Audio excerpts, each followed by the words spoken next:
What are we doing today, Austin? We're doing the most in-depth install I've ever done to date. So this is Wesley's 370Z. He works at Nissan. Very clean example of a 370Z Nismo, one of the cleanest we've ever seen. It has 56,000 miles. You can tell me it has 5,600 miles and I believe you. And we are going to make it produce over 500 to the wheel with a supercharger kit. So the full kit, we're still waiting on a few parts to come from the warehouse, but we got supercharger, in-tank pump, fuel kit, and the top hat. This is for the fuel system itself. So this whole install video is strictly the fuel system. This is a stock rail system that you're gonna see. If you're doing the Z1 rails, it's gonna be pretty much the same, obviously, except for the rails and then like an additional 2 or 3 lines. So this will definitely get you most of the way there. And if you watch this and you can get to that part, you can do the rest. So good example. If you want to see the rest on the supercharger and everything else on it, you can find the other videos on YouTube or embedded in the listings. But first thing that we got to get started, we went through, checked off all of our parts. We have everything. He unfortunately did drop it off with 3/4 of a tank of fuel, which what we're doing could be fine, but I'm going to go ahead and drain the tank anyways, because when I pull the fuel basket out, I don't want it dripping fuel. I want it as dry as possible to keep his interior all good. I don't want it reeking the whole time. So I'm gonna push the car back, and you don't have to remove the passenger seat. You can push it all the way forward, but we're gonna go ahead and remove it because we gotta film it for you guys. It's gonna give us extra room, less chance of getting something on the seat. So we're gonna be taking extra precautions here. Everything you guys see in the install guide and the actual like physical one, the printed one, the digital one online, we're gonna be following those steps, but you may see a few extra steps just as precaution because Wesley, I don't want to do anything wrong to your car. So we're going to go a little bit above and beyond on this one. So yeah, step one is get that seat out. We're going to grab a scan tool and this additional line that we had laying around to pump that fuel out. And yeah, we'll go from there. And you guys are going to see, I'm a little nervous about this. This is such a clean car and he does have the V2 seats in it. So yeah. Austin, did you bring your white gloves for this? Gloves? Gloves? Gloves? Gloves. What's our gloves? I'm just kidding, of course I'm gonna use gloves. Especially dealing with fuel. And there's an oil cooler kit. And coolant. And gasoline. Well, I said fuel kit. Anyways, dealing with any fuel system, normally you would disconnect the battery first. We're not going to because we have to pump the fluid out, so. Oh, look at that. We'll blur that out. Wesley, here's my number if you need anything. I love customers like this that like know what you're doing. He works at Nissan, so he understands like the whole process. Thanks, bud. All right, so seats are a 14.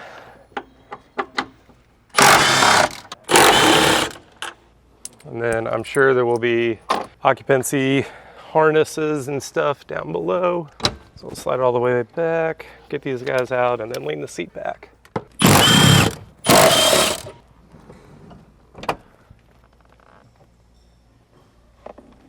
There, that one's not connected, so it's those 3. So there's these 3 connectors. There's 3 connectors here, you guys can see them, but this may vary depending on your trim and everything, because obviously these seats never came in this car. Oh, there it goes. There we go. So now the seat has to come out. I'm gonna slide it and hopefully cover up both ends of this metal as I pull it out. That way I don't touch here, touch the door panel. And the seat is very tall. It does go above this pillar. So it's gonna be kind of hard to finesse it out. But yeah, let's see here. Because you can't come that way, which means I'm gonna have to tilt it and rock it out. Maybe if I recline it and do the bottom and then the top.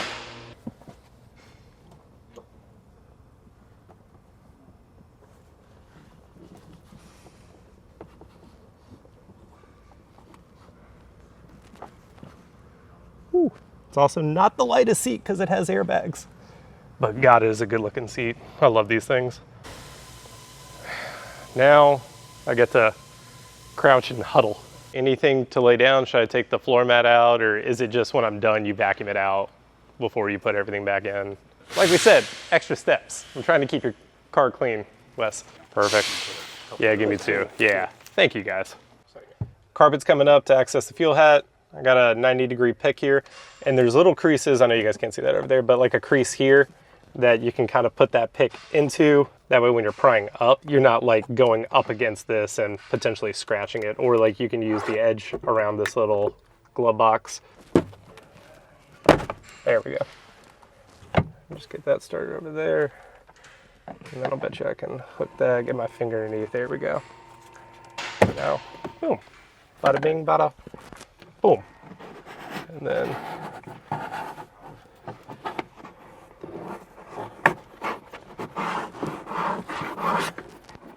move that guy. And there's our top hat. Well, cover. So then we're going to remove these 4 10 mils, and from there we'll pump out the fuel that's in the tank.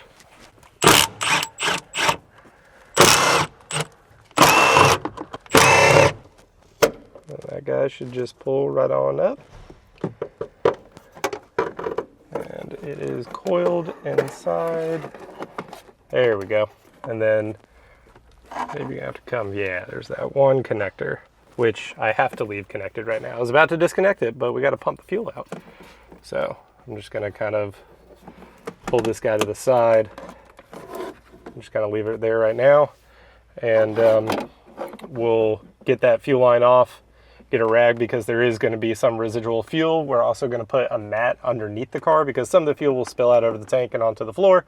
So we'll be able to catch all that, slide that fuel line on, and then grab our Z1 scan tool and pump the fuel out. Got a little towel there for the door sill.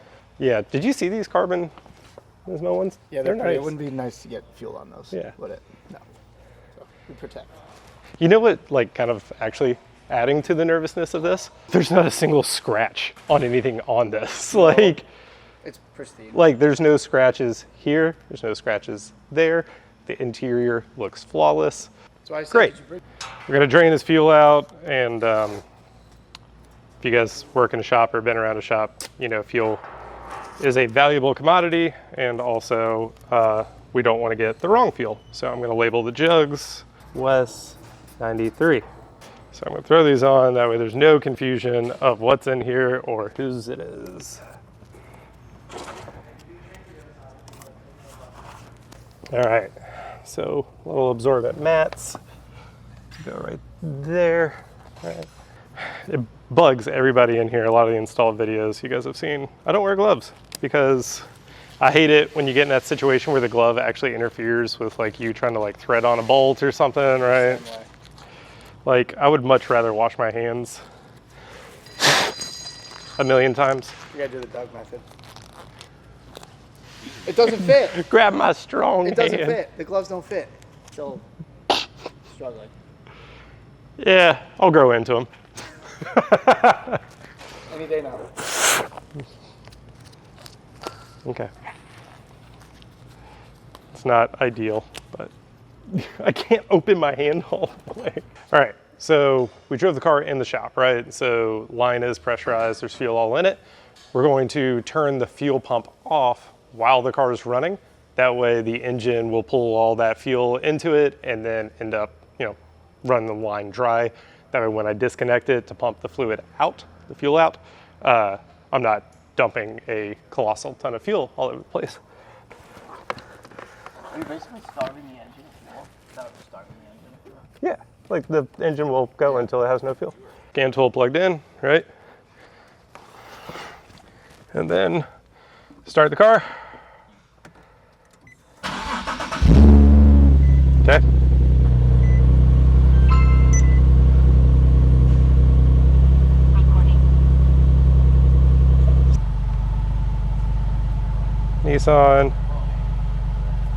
Nissan, select control module, control modules,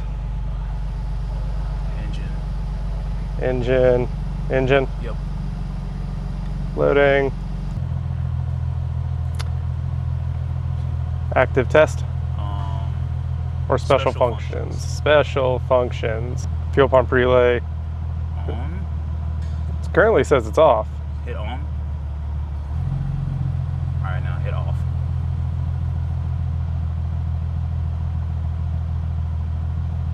So now fuel pump should be off. Car should be start getting upset. Yep. There we go. All right, so now what you want to do is try to crank it, like just clutch in, let it spin a little bit more. Get all that residual fuel out, yeah. And now you're good to disconnect your fuel lines. You can shut it off, it's fine. Thank you, Sean. Everybody needs a Sean. So now, thanks to his help, we got the fuel out of the line. We'll pull that line off, slide on our like additional fuel line that we got, get some in the garage, get some at an auto parts store, and then we'll turn that fuel pump relay back on with the car off to pump it out into additional jugs. So let's go get the fuel line off. All right, I wish I had a little bit more wiggle room to put this over here, but I can't really drop it down until we get the relay or the connector for the fuel pump disconnected. So instead, I'm just gonna use one of my red rags to tuck underneath here. That way we don't scratch at the interior. And then I can kind of just place my knee. Good point. Just do that. Do that. And then I don't have to deal with it at all. Hope you guys are enjoying this because I'm nervous as hell. So I'm gonna push the line up, squeeze. You see these little gray kind of retaining clips here, right on the edges. And then wiggle the line just to where they won't engage back in. So now I can just pull straight this way and catch all the fuel. So I'm gonna go ahead and tuck one of these kind of underneath it and around it, and I'll grab the rest and put them on top. Just like that. We'll kind of wrap it around. And then I'll do the same with these, just kind of over the whole thing.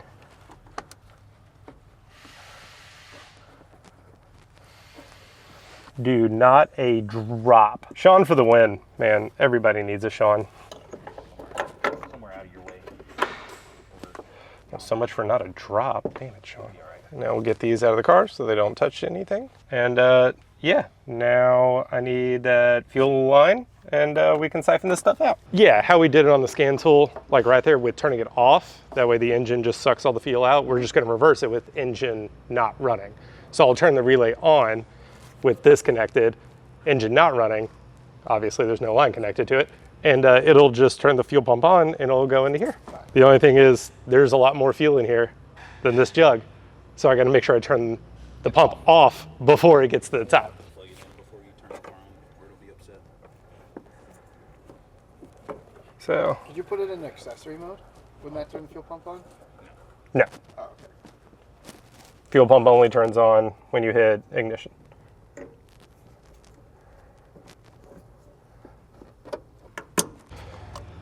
Go ahead and vent that. And let's go to the scan tool. So Sean also did recommend that we plug this in before we key the car. Let it get some power, there we go.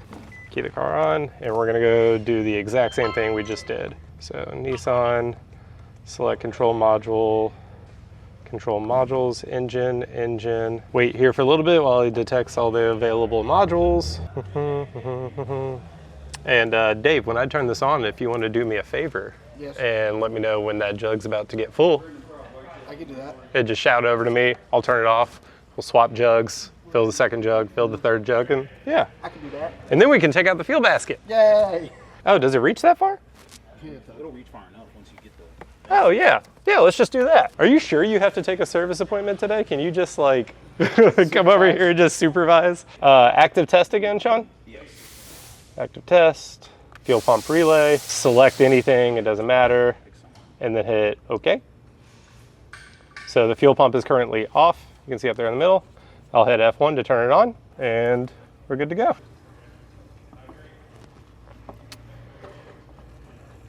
And now we sit and wait for that to fill up, and then we'll repeat the process until the tank's empty. Hey Sean, in your opinion, what would this look like if it had a Walbro Hellcat 525? Like a fire truck with nobody on the other end? Why are fuel pumps, right, done in liters per hour? This is America. What's a liter? What is a liter? I know liter cola. I don't know what that. What is a liter? I don't know. Isn't that like someone that stands in front of a line? Yeah. Right? Like follow the leader. Yeah, why would that be per hour? There's more than one of them? Humans don't flow through a fuel tank.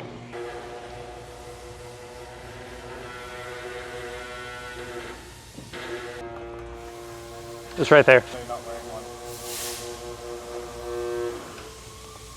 Drain it when it's full. You'll go to loosen the screws.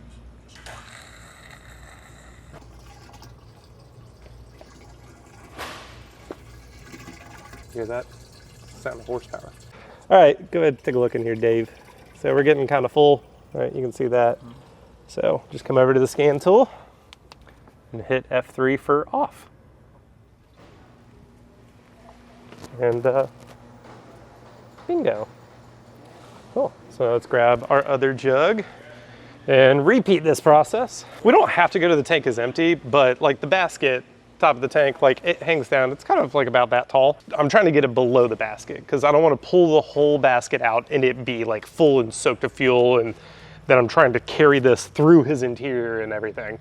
There's going to be some residual in it. There's nothing I can do about that, but we just got to get it. We're trying to get it below the basket. So we're going to fill up this second jug. Really 3 at 3/4 of a tank should be like the full tank, but there's really no need to get all of it out. We're just trying to make the process a little bit easier.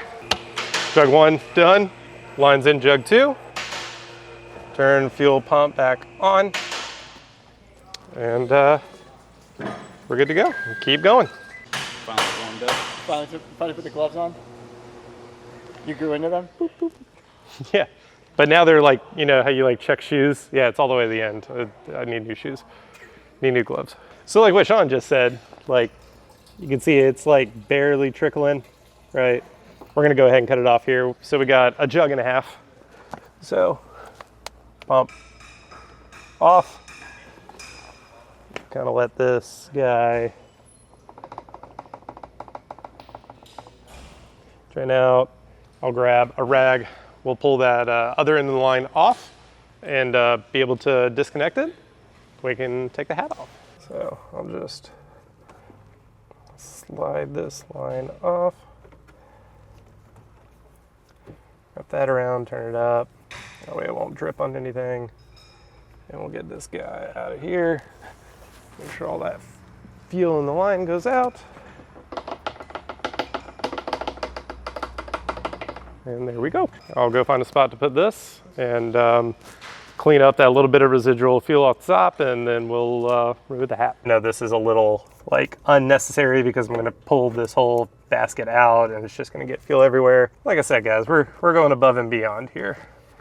So I'm just gonna soak up all this little bit of additional fuel and tuck this line. Try to tuck it out of the way, but it keeps wanting to pop up, Sean. And that, ladies and gentlemen, is why everybody should have a Z1 scan tool. And a Sean. And an Nismo. And an Israel. And an Nismo. No, love this tool. This is the second time I've had to drain a tank. Another one, one of our coworkers actually got bad gas. It was causing a misfire, so we drained it and put fresh fuel in. Actually did it in my house. This thing came in handy, clearing codes, and you can control almost every module. So like this fuel pump was just one example. You can do windows, you can do a whole bunch of body stuff, you can do all the mechanical stuff, you can do EVAP tests. Like this thing's awesome. Cool. Now that the drain is tanked, we can disconnect the battery, and it will stay disconnected for the duration of this install. We're gonna pull this out. Oh, thank you for the light, Sean. And Sean is also gonna open the hatch for us just to let the car breathe a little bit because it's full of fumes. I would, but the battery's disconnected. That's fine, you got both doors open. Cool. All right, so fuel line's been disconnected. I can now disconnect the line for the pump. Tuck that guy out of the way. Like you can see, it's kind of like sealed from that sealant to the bolt. It'll kind of make it a little hard to get the socket on. So if you have to, take something like a flathead, a pick, pocket screwdriver, and just kind of like scrape some of it off. Or no, I mean, like I have full access to that head. What did he say? Dude, there's so much. God dang. That's 1, 2, 3. How do you get to 4 and 5? 4, 5.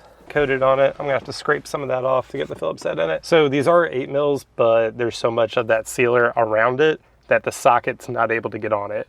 And I don't want to put a 9 on it, possibly round it out. So they do have Phillips slots in them. So we're just using the screwdriver.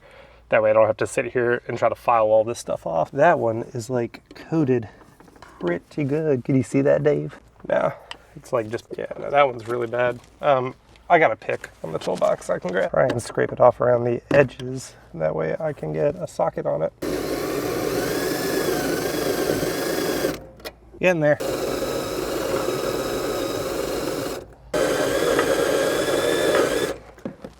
There we go. Start with the guy that gave us the most fits first. And you're just gonna work your way around. It's gonna be kind of hard for you guys to see the 2 that are closest towards me just because it's tucked up underneath the plastic.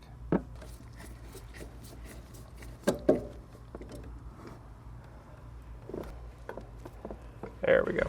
Remove the basket. So we're just gonna pull up. Kind of work it around that fuel line.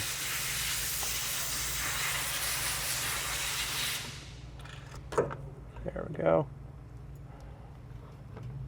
And just kind of wiggle a little left, little right. And just slowly work it up. Yeah, I feel tension pulling on me, pulling down. Oh, you the springs. Yeah, yeah. Okay, I got it. All right, so this is full of fuel. Again, just try to keep it vertical.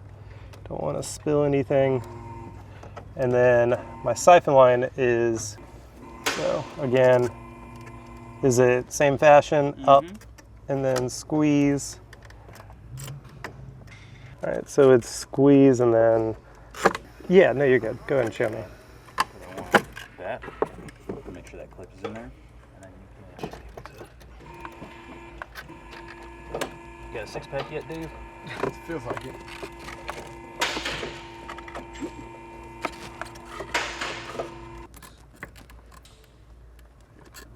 Yeah.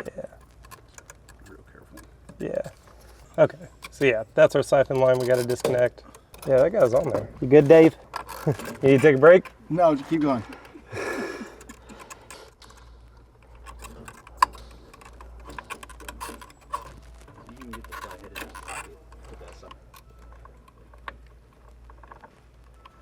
Dude, that thing is not wanting to let go.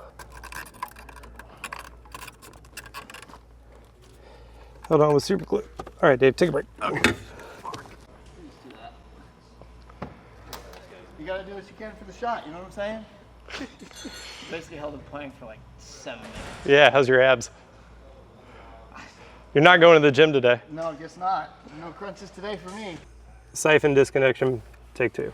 So what you can do is this little pocket here, you can press it in and it'll kind of unlock. If there's a little bit of tension on this, and get that part in. And then a little bit of wiggle, a little bit of finesse. And then you can take a flathead and kind of slide it in between the top of the black hose and the body and just kind of work it down. But don't forget, you gotta hold the other side as well on that clip, which it also feels like it has tension. There we go. And then now, so now that the line's disconnected, we can take the whole thing out. There is a float on the bottom.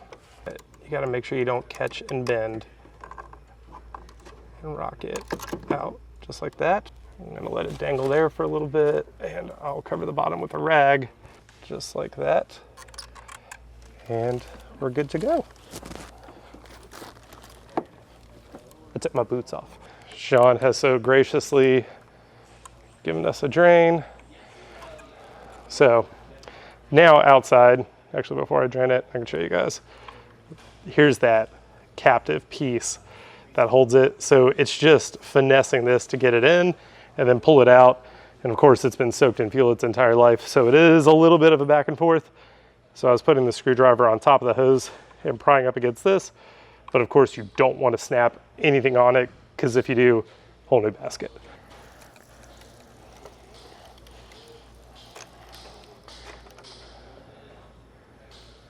And then the float that we were talking about for your fuel level, you gotta kind of like finesse it out.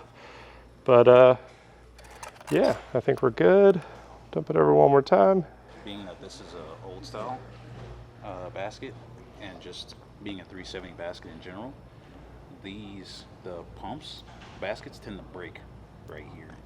So while you have it out, you might want to just look and inspect for cracks or anything like that. And then now we'll carry this over onto our mat, where now we can begin to remove the pump and get our new one in there. All right, so fuel basket's out, and we noticed it's not supposed to be sitting like that. And apparently this does happen over time. I don't know if you guys can see that, but there's a crack there. Like as I kind of push it down, it bends a little bit more. It's not cracked all the way through yet. And this one is also cracked. So it's a good thing we're replacing the top hat, because yeah, I don't know when this would have happened. If your 370 fuel starves really easy, or actually this could be a result, obviously. There's other factors, could be pump or anything else. If you're having trouble getting it going, or sometimes it just dies on you. When this happens, this is still mounted flush in the tank. The pump itself can sit sideways, which means it's not reaching the bottom of the tank. So yeah, just definitely something to note for. Obviously we're gonna change it. But next up, what you're gonna do is remove the hat off. So the retainer that's supposed to go there is already gone off of this side, but we're gonna remove it off of this side, off the spring. So you're just gonna put some pressure on it, push it down like that, and now pop that guy off, like that. So now it's time to get into wires. So what we're gonna do is take note of which wires go where in the connector. So this is an early style. Later styles, 2015 and newer, have kind of like a top piece. So if you look at it dead on, you can see that it goes, like you can see there's kind of like rear wires here, front wires here. That's how we're going to refer to it. If you look at it from that orientation, this blue one is pin 1. This red one in the back is pin 2. This thick black is pin 3. This kind of tan color is 4. And then these dual blacks are pin 5. So I'm going to take a pen, write that note on our install guide that we printed out that's kind of helping us guide through everything.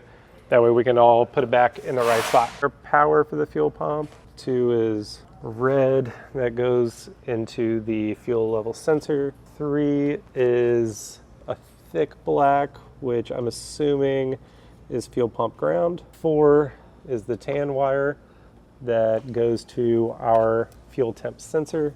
And 5 is actually 2 wires. And I'm assuming, since they're black, that it is the ground for the level sensor and for the fuel temp sensor. Needle nose box cutter. Wire the extra wires in there.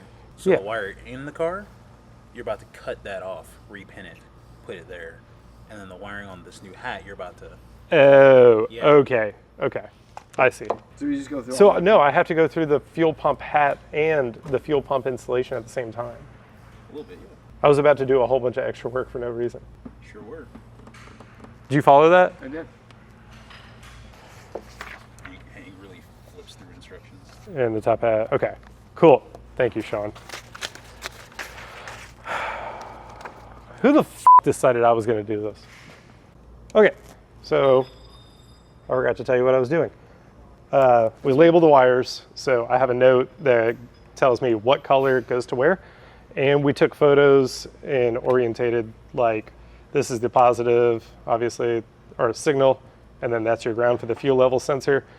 I noted that one left, that one right. That way, when we put it all back together, I don't get them crisscrossed.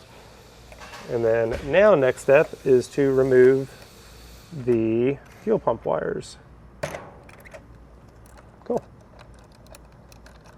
And in case it wasn't obvious before on this, you have 2 different install guides if you're doing the whole supercharger kit or just a fuel system. There is one for the drop-in pump, which we're going to Aeromotive 340, but we are also doing the Z1 top hat.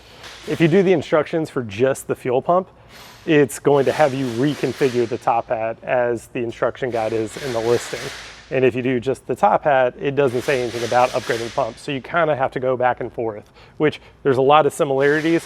So what Dave and I are actually doing is This one's for the pump, this one's for the hat. So we're just going down and there's a lot of similarities and we stop to where they differ and we'll do that one for a little bit. And then when they match again, then we keep going both and then the other one will differ and we're just kind of going back and forth until we'll have a completed unit. All right, so removing temp sensor from the lower basket. And then those guys should just snake around like that. And then those pull out there and there. Feed that guy around. And now I just need to get the fuel level sensor out like that.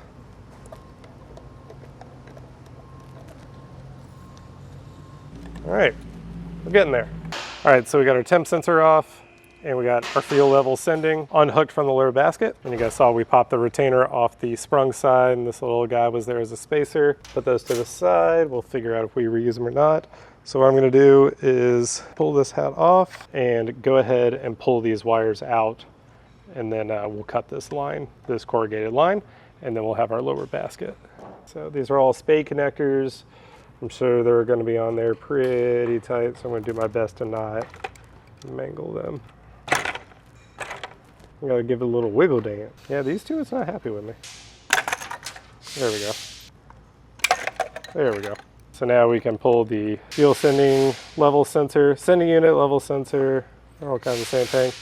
The wires have a little wire keep right here on the side, so we're just going to run those out. And the temp sensor and the sending sensor, or level sensor, keep calling it a sending unit. If you guys have been around, you know they're both called the same thing. Share a common ground.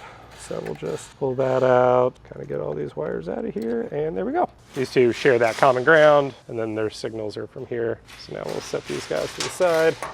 Now I gotta cut this corrugated pipe off. Cut the black corrugated pipe connecting the top hat to the lower pump housing, fuel filter. The OE top hat should now be disconnected. Steps 22 through 41 are for those installing aftermarket fuel pump. Are we installing We that? didn't, yes, we didn't need the install guide for the fuel pump install and the top hat install because I figured they were two different. It turns out that the fuel pump install is a part of the top hat install. We included both because engineers are smart and that's why they're engineers and I have a camera shoved in my face. All right, well, now that Doug decided to fire up a car right next to us, let's go ahead and cut this line. So instructions say you're going to cut this corrugated line from the top hat all the way down here as close to this nipple as possible. And boom. No more factory top hat and yeah. Yeah, there you go. That's not supposed to be like that. And that is not supposed to be like that. And I am very confident, 100% confident, put my job and my life on it, that did not happen upon removal. That was like that. I was second my guess a little bit, but we asked the techs and they said that this is very common on 370Zs. All right, so next we got to get this fuel pump housing, which is this whole inner piece. The fuel pump sits here, and then kind of in this inner part here is the fuel filter element. So we got to get this separate from this. And it looks like it's just that guy there and that guy there, but you have to do them at the same time. Once unclipped, firmly pull up. Oh, I was trying to be dramatic, but that actually worked. Cool. Ooh, I got some debris. Yucky. Little flakies. Well, the good thing is it looks like the fuel filter was doing its job. Oh yeah, look at that. Oh. That's why fuel filters are a good thing, boys and girls. You don't want that going through your injector. Ooh. Drippy, drippy. So now that we got the housing out, we're gonna cut this corrugated tube that goes from the pump into the fuel filter. We're not reusing it, so we can cut it anywhere. I'm just gonna cut it in the middle just to give me a little bit more flexibility. And we need to get it off of this nipple, which is going to be easier said than done. Doug said he usually just takes a blade and kind of, yeah, I'm not gonna be able to pry that up. So let me see if I can get a razor blade and cut that guy off.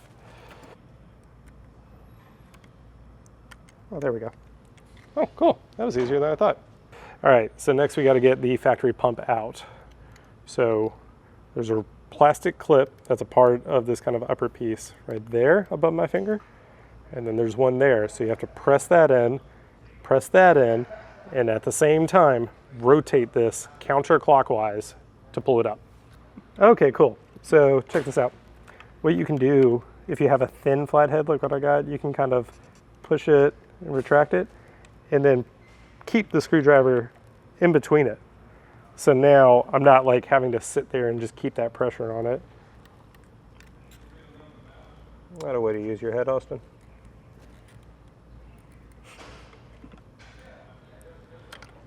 Ah, almost had it. Oh, you almost had it. You gotta be quicker than that. Haha. There we go. Cool. So, boom, there are those clips. So one there, and then one down there, and then factory fuel pump and sock. All right, where we cut the corrugated hose went up to the top hat. I should have done this earlier, but I'm just gonna make a small slit down the side because obviously I'm not using that anymore. There we go. That can also be thrown away. What do we say? Throw it away. We need to do like an audience 11 labs. What do we say? And then have like a crowd. Yes! Throw it away. That'd be really funny. Yeah. Rotate and pull down on the corrugated black hose at the bottom of the OE fuel pressure regulator, which I don't know if you guys can see that little guy in there. That is your factory regulator. This little channel right here. I don't have a hose. It is. It's this whole, oh, okay, there's no clips or anything. God, that is a terrible noise. I don't like it. Cool. Okay. Done. Using a pick, separate the plastic clip and pull up to remove the valve and hose as shown. So this guy's got to come out. And it's almost there, but I can feel there's a plastic. Yep. So what you got to do is, you see that V, and from the side you can see this kind of piece comes up in context there. You have to pry this outer one out just a little bit to get this up to slide past it. And obviously you got to do that without cracking it. I see why so many people end up ordering baskets from us. I can see how if you didn't know what you were doing, you could break stuff. Luckily, there is a full shop here full of technicians to help me. So this one's good. I got a small pick here, right here on the side, and just pull up and around and out you come. Easy peasy. Feel good. We're making good progress here. Remember, fuel pump went in here and locked into these two clips. This whole inner part, which you can, Dave, you see the 3 locking point where it is fused with the fuel filter housing, those gotta go. We gotta cut that whole, all you want is this smooth inner bore. You don't want any of the stuff up here. So, it's time to go borrow some tools. You think that's like a 22 or a 23? I wonder if you just put a socket right there and just, I'm not doing that, Wes, I'm just messing with you. Best way to get that out. What do you got? What is that? Body set. This man wanted to do this for dramatic effect. And what do we say? I do have to put this in there. Okay. So, all right, well, apparently you can just pry it out. All right, so we'll just smooth this out. Do you have the tools to smooth this out?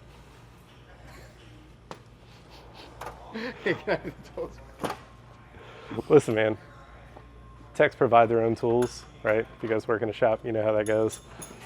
We don't do that. The tools in the marketing toolbox are provided by Z1, and we're lacking a little bit because we don't do this every day. So these guys do.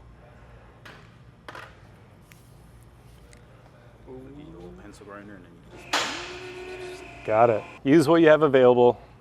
Luckily, I wasn't gonna totally misjudge you guys. I borrowed this from Sean. Got a nice little burr bit on there. Astro Pneumatic Tool Company. Model number 218 if you want this air grinder. This thing's actually really nice. I would personally love to have one of these in my house.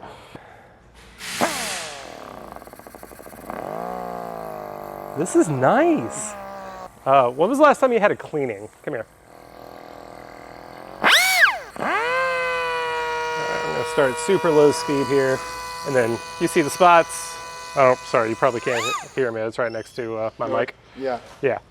So again, those 3 spots, we're just gonna smooth them out. Sean was just able to pry it with a little flathead. Now we're just gonna clean it up and continue on. So I'm gonna go low. I've never used this tool before, so I'm gonna go slow and take my time. Oh yeah. This tool is amazing.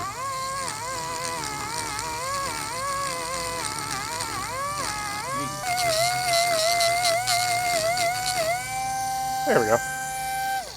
Kind of a little in there, kind of helps. 2, make sure it's wrapped is really the way to go.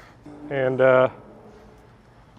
yeah, much better. So now that we got that smoothed out, next is the lower basket, right? Cleaned out a little bit of the gunk on the inside. Venturi piece here, you're gonna push from the inside.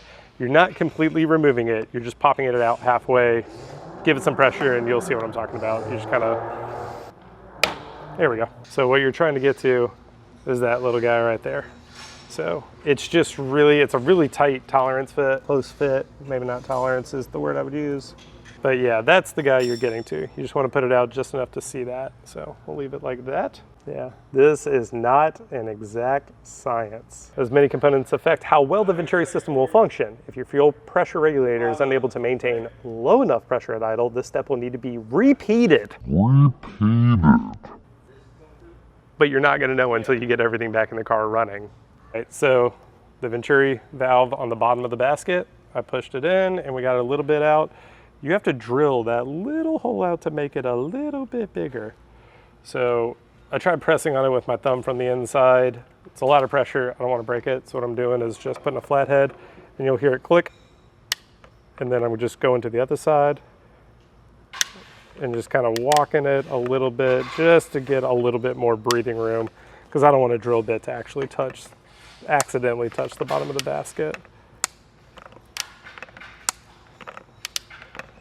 I got it up a little bit more. So you don't want to go too big. As what the instructions say, it's better to go too small and then have to re-drill it out and make it a little bit bigger, which of course nobody wants to do. You want to get it right the first time, of course. But if you go too big, you can't buy that piece on its own. You have to buy a whole basket and fuel sending assembly, which is not cheap because nobody makes it.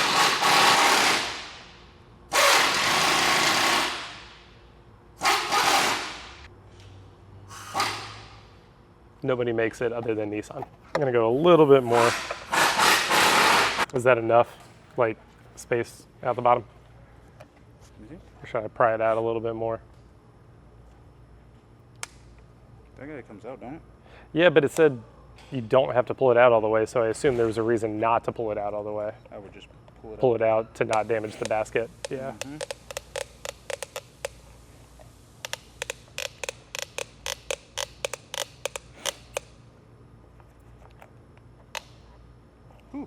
Yeah, I'll work it out. So I got a 5/64, which is what Sean recommended.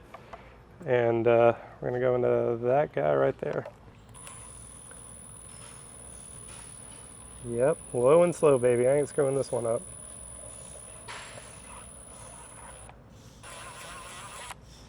Bingo. You weren't screwing it up, you were drilling it. That was funny. Feel good about that one. That was good. Yeah, I thought it was like just 2 big slivers. Went low and slow. So, yep, I went and I felt it go all the way through. Obviously, you don't want to go through the back, so I just kept a little bit of pressure. I felt it when it released, and we're good. That one made me nervous because the install guy said, this is not an exact science. That's how it starts. Always gets a little hairy there. So, it also didn't say to put it back in. I'm going to leave it out, and if we continue on and then it has me starting to reassemble, I'll just go ahead and snug it in. I'll make a note. Oh, haha, look at that. Once drilled, reinstall orifice back into lower basket. You know, it helps if you can read, Austin. Boom, that kind of scared me. All right, the OE fuel pressure regulator, which is right here, will need to be removed when using the Z1 regulator, which we do have, comes with the system. Using a body saw or die grinder, trim the corner of the fuel pump housing where the OE regulator is shown below. So you guys can see the regulator is right there, right? And this piece hangs here and then off of there. And then on the install guide, it has a nice little red dotted line. So we're gonna go from here over, kind of, you see where that bend is? Right in the apex of that corner. Yeah, I said it, right in this corner to the apex of it. So kind of that little half, we're gonna cut that off, and then it looks like that will come off and you are leaving this bottom piece. I wonder if I can actually use this guy. that we used earlier just to kind of go from the side and then cut through. I'm gonna score a line. So I just scored a little line. Looks good. Mine looks a little less than what this says. I can always take more off. I'd rather go a little less than too much. So yep, I don't know if you can see it, but I kind of scored a little bit of a line there, just kind of like a guide.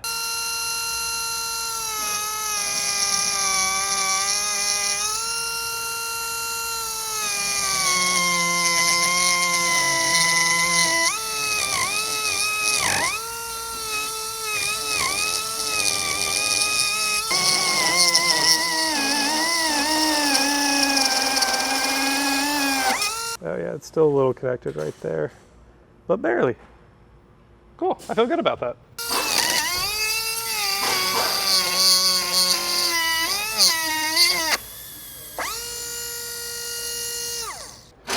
So I got this top part, but it's connected down underneath there. Can you see that? Kind of, it's like underneath this ledge.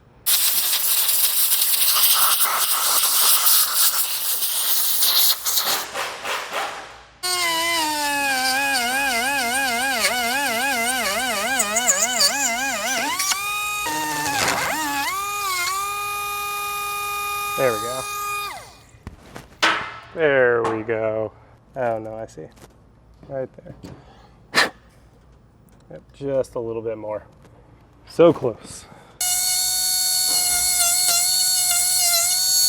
There we go. I've said I'm there 3 times now, but I'm really there. Cool. Again, I didn't want to go too far, and nope, that looks good. There's a little bit of an overhang here. If I have to like kind of smooth this out a little bit for the Z1, I will. But I'd rather take off a little too less. Yeah, that guy had to come off. And go back and take out a little bit more than go too much. So OE regulator needs to come out, and it looks like there's nothing retaining it. So I should just be able to grab a pair of pliers, maybe even my fingers. Yep. And pull it out. And then the install guide does say to retain the O-rings. So black, white, ebony, ivory, harmony. All right, so fuel pressure regulator. Why do I do that? All right, so literally every time. All right, You should do a compilation. I'm gonna do it. I have to go through a lot of footage for that. Regulator delete is the next step. 21136F. Sweet. And it says separate into 2 pieces. It's definitely smaller than a 4 mil. To separate this into 2 pieces. There we go. Break it loose. You know, when Spencer asked me if I read everything before I started this, And you were talking to said Sydney? yes. Yeah.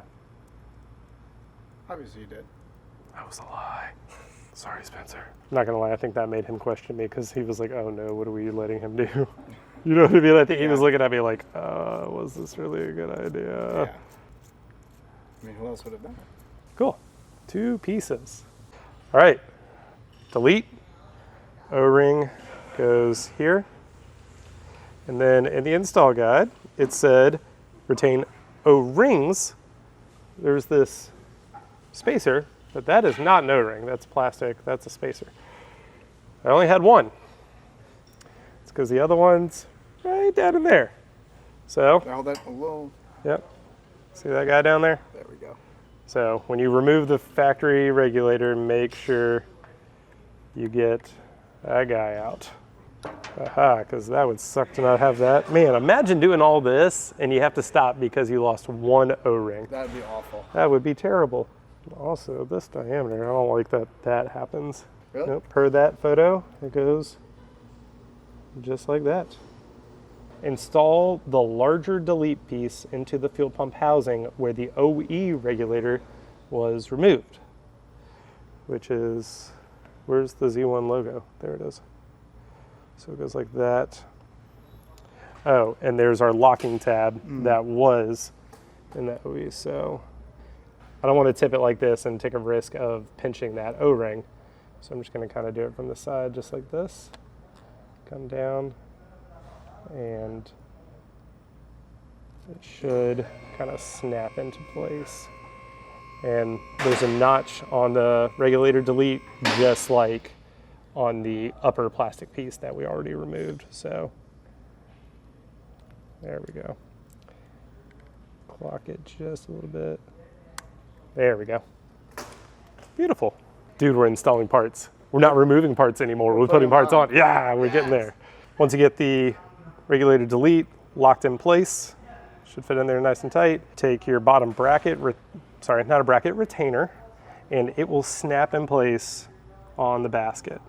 And then you just slide it up to mate with those holes, maybe give it a little wiggle, and I'll set it back up and run these Allens back in here and tighten her down. So, and as with anything automotive, I'll get it started and then I'll tighten them both at the same time, not one all the way down and then the other side. I don't want to take a risk of one side getting pinched and the other side not fitting. And this is going to be more than fine. Again, I'm glad I didn't trim too much.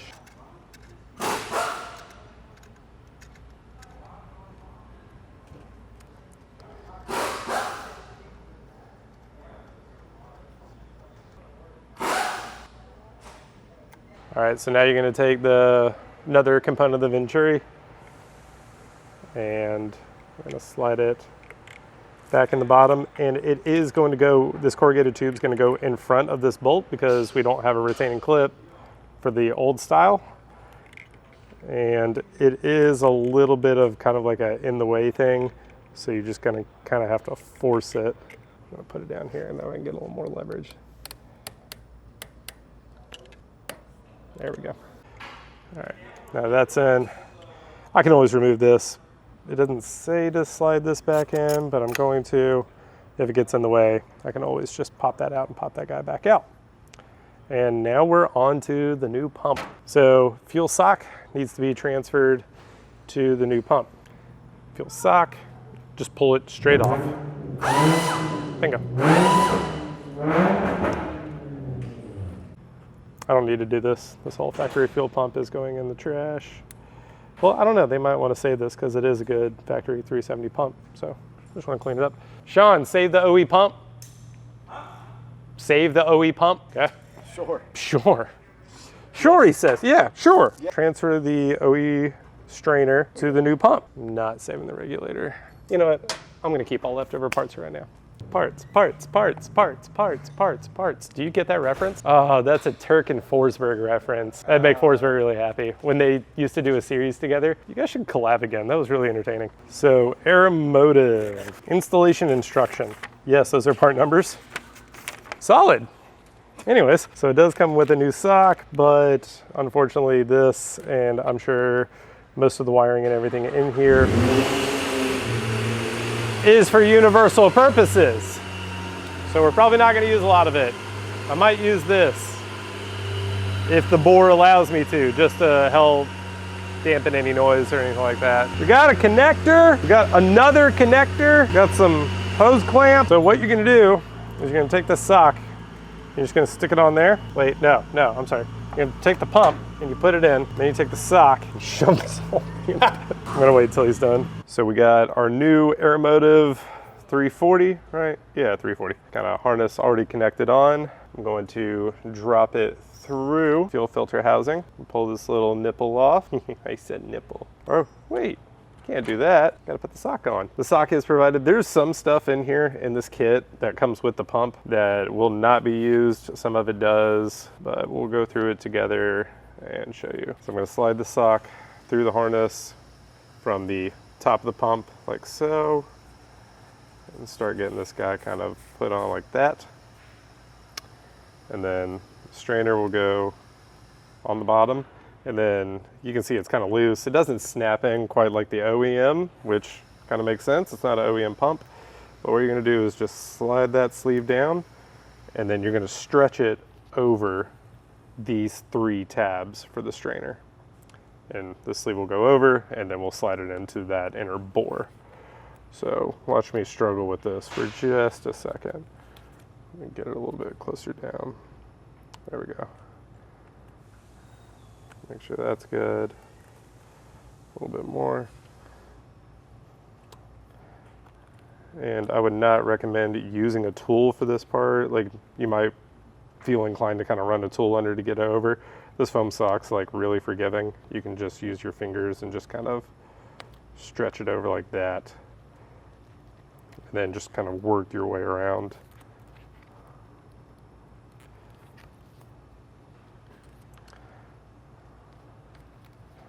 Like so. There you go. Strainer on the pump, sock on the pump, and then I'm gonna take this, and we gotta make sure we clock it right. So this drops in like that. It does go like that, right? Yeah. What am I getting hung up on? There we go. Yep. So it goes in like that. The strainer only fits one way in here. Like, it has to be clocked right. So I'll take the fill filter housing back out, kind of go over, and then you can see this is only going to fit like this. So we'll kind of run this back through over the housing, and then clock it, make sure we get it right.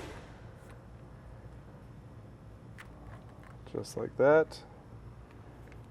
There you go. Starting to look better, Dave. Look at that. Looks like an upgraded fuel pump. Yeah, big old pump. Fuel regulator delete. This is looking snazzy.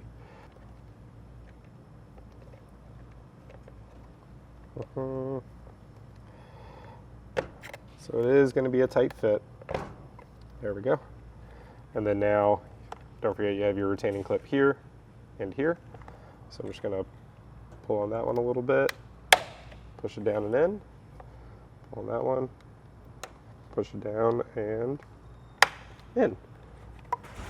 There we go.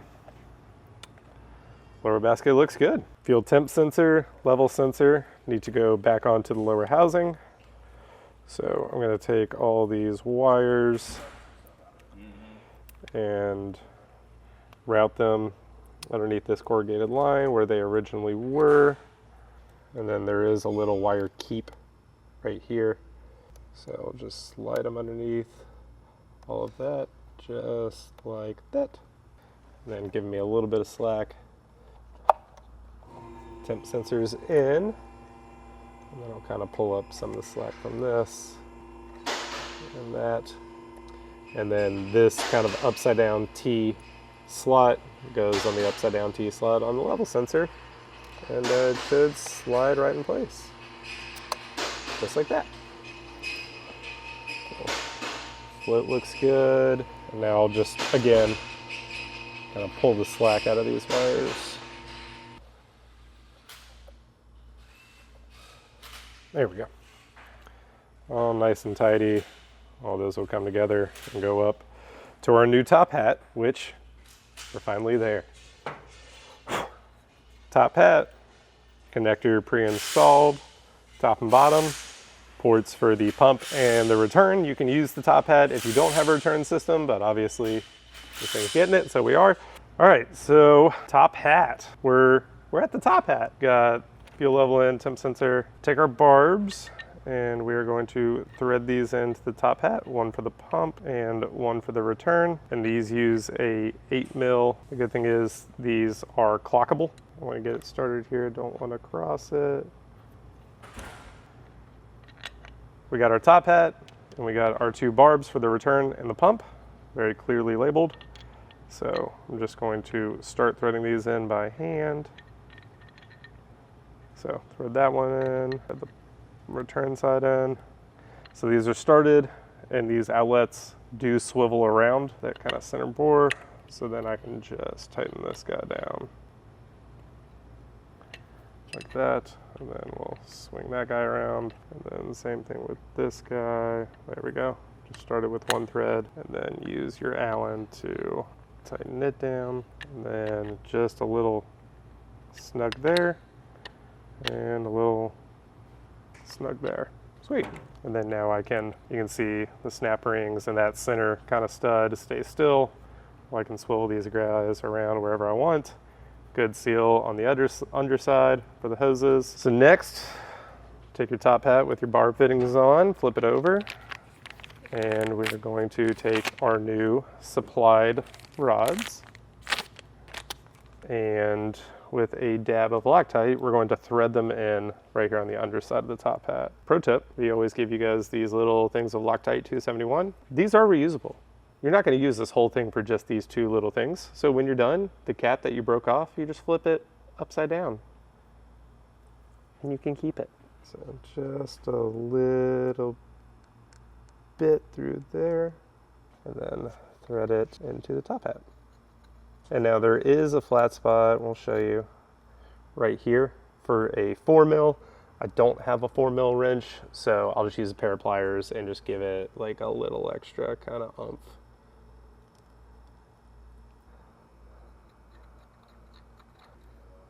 Boom. And then on these flat spots in there, I'll just grab some pliers and just give it a little turn until it stops. There we go.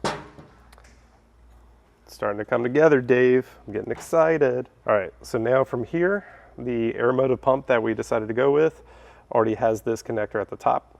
So I'm just gonna connect that guy to it. And with the top hat kit, you were given a little bag of connectors.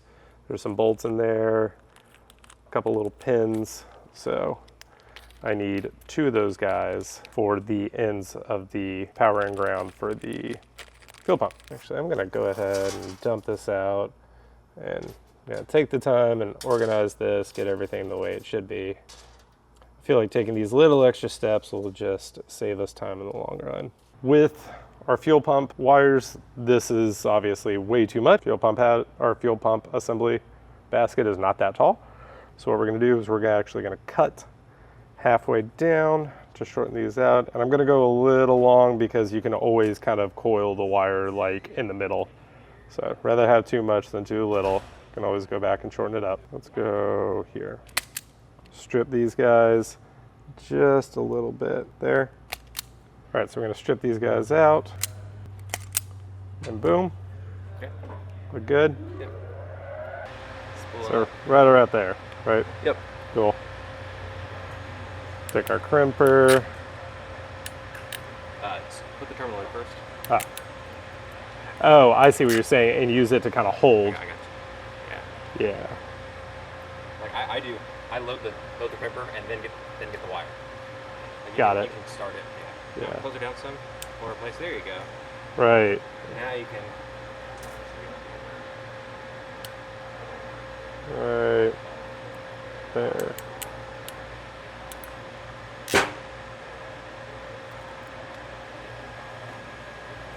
That's better. Cool. So we've needed a Sean, we needed a Kyle, and we need another Kyle. Yeah. Thanks, bud. another pro tip. Yep. Use a table. Ooh, I like that. You don't have to like try to do the Yeah. unload move. Because my grip is not that big. No, nobody's grip is. Unless you're like Shaq, Yeah, the table though. dinner plate hands. Cool, I like it. I don't know if you guys saw that, but on this crimper that we have, super nice, I can actually go ahead and preload the terminal, get it clicked down once, and it hasn't started grabbing down, but it just holds it in place. So now I can run that wire in to the right depth, right where I need to. And boom. Look at that. Yeah, Looks great. that's pretty. Good job. Thanks, bud. All right, and now we have to do the rest of these. Pro tip here is these connectors that we provide are just slightly too big for these. So what Kyle recommended we do is I'm gonna cut those connections off and I'll strip it, actually double the length of what you would really need, and I'll double it back. That way it just gives me a little bit more material to crimp down on, because you do have to use these for this to get in there and pin up and everything. I know I've kind of ran these already here under the wire key. I'm just gonna pull them out just to give me a little bit more room to work with.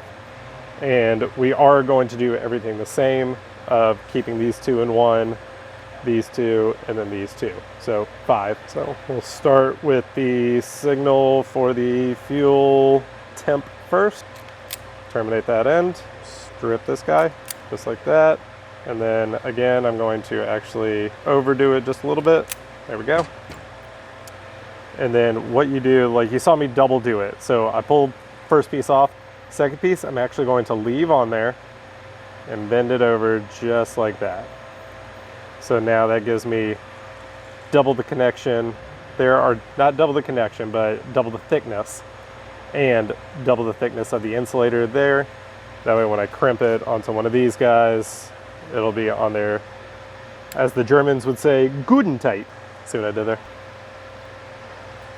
Load that in, one click, make sure it's in, and then run that guy in right there. And there you go. So I got my wire lead coming through. That kind of top part, grab the wire, the bottom part crimped on the cables, and I don't know if you guys can see that this outer part right here at the end of my fingernail didn't quite touch on this crimper. So I'm just going to take a different crimper and just kind of get it fully there, and then I'll crimp it down just to lock it down. There we go. So just that way it's got a good tight seal on it. And then if you want to, you can kind of clean that little end up with a pair of snips later. And yeah, we're just going to go through for these last two.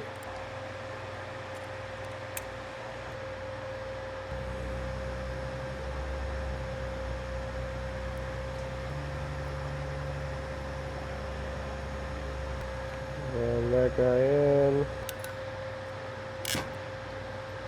There we go. Nope.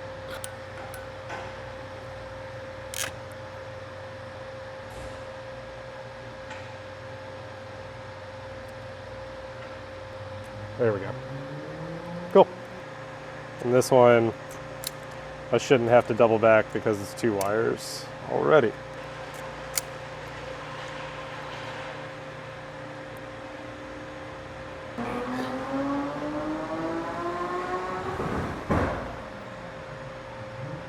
Fireworks. That sounded spicy. Yeah.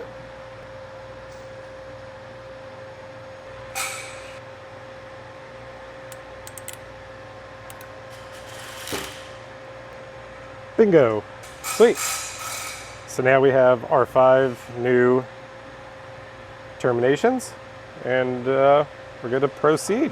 All right, so now we're going to add all of our new connections. Now we're going to add all of our new terminations into the in-tank connector, the one with this locking tab. And if you see this gray rubber, this goes outside the tank, this goes inside the tank. So I already got the positive for the fuel pump in on number 1, and it's going to go 1, 2, 3, 4, 5, 6 will be vacant because we only have 5 wires. Late style, you have 6. And we took note of what was what when we cut everything initially, when we disassembled the basket. So 1 was fuel pump positive, 2 is red fuel level sensor positive. So run that guy in there, and then you just push it until it clicks, like that. 3 is black fuel pump ground, which is this guy.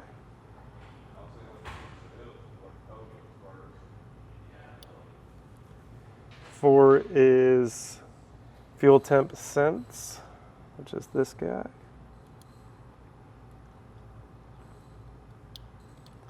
And then 5 is the shared ground from fuel temp and fuel level.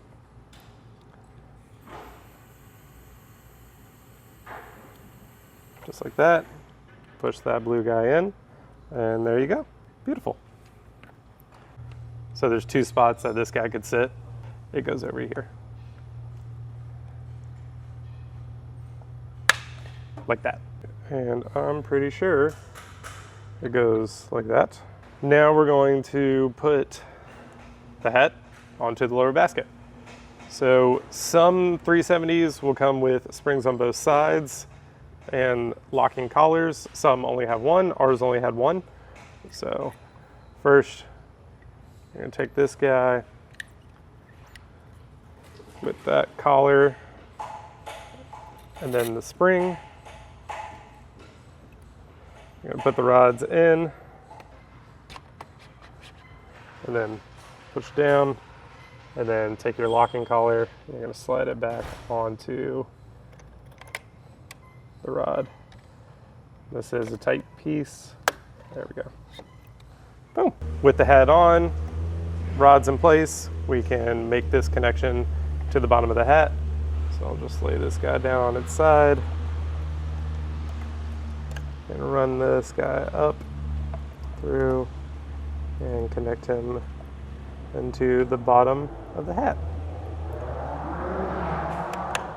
Just like that. Boom. Making progress. And now it is time to add our hoses up to the return and from the pump up to the bulkhead. All right, let's get these barbs connected up. So you have in the return kit, obviously, your returnless. This will be a little different. If you're returnless, you're only gonna have one of these long hoses, and that's to go from the pump to the pump barb at the top hat. We also have this smaller section that will go from the regulator delete to the return. So I'm gonna do the return first. That'll just be here to here. That way I'll rotate it around into the pump last, because the pump has a big loop in it, kind of like this, to prevent it from kinking. And I wanna go ahead and get this side in before I do that and then have to fight with this. Ooh, it's a tight fit. I'm gonna get some silicone spray. So a little bit of silicone spray. All right, so we got our two lines here, one for the fuel pump to the bulk, and then one from the return bulk down to the regulator delete. Gonna add a little bit of silicone spray. And we're gonna start with the delete to the return. Just gonna slide this guy on there, just like that. And I do have to grab a Phillips head and back that guy out a little bit, just like that.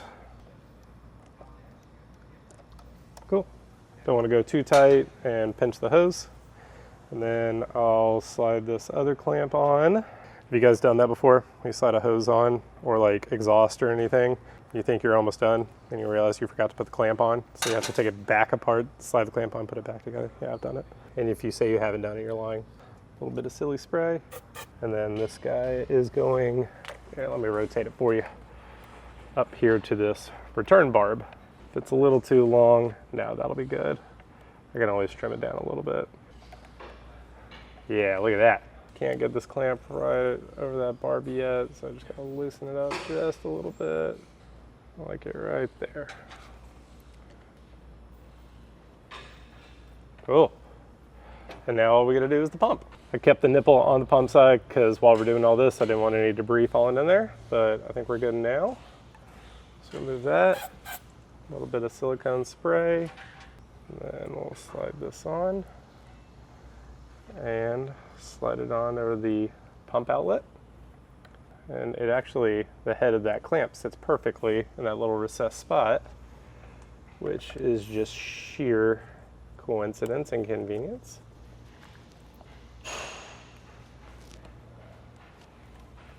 There we go. Pump, it's on the pump side. Another little bit of silicone spray and put it up to the fuel pump bulkhead. There we go.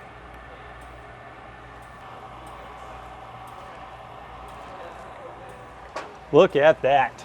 It's a fuel pump. All right, now that we got all that room back in there, I can slide our fuel level sensor back on. There we go. Well, boys and girls, this is gonna get fun.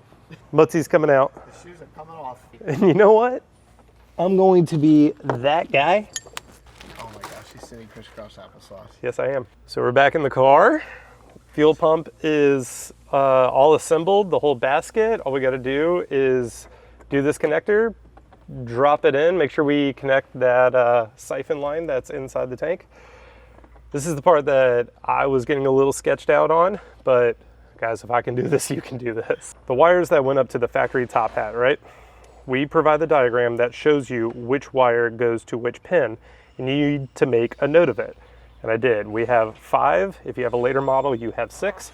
And I did what color wire and then what it does. What color wire, what it does, what color wire, what it does.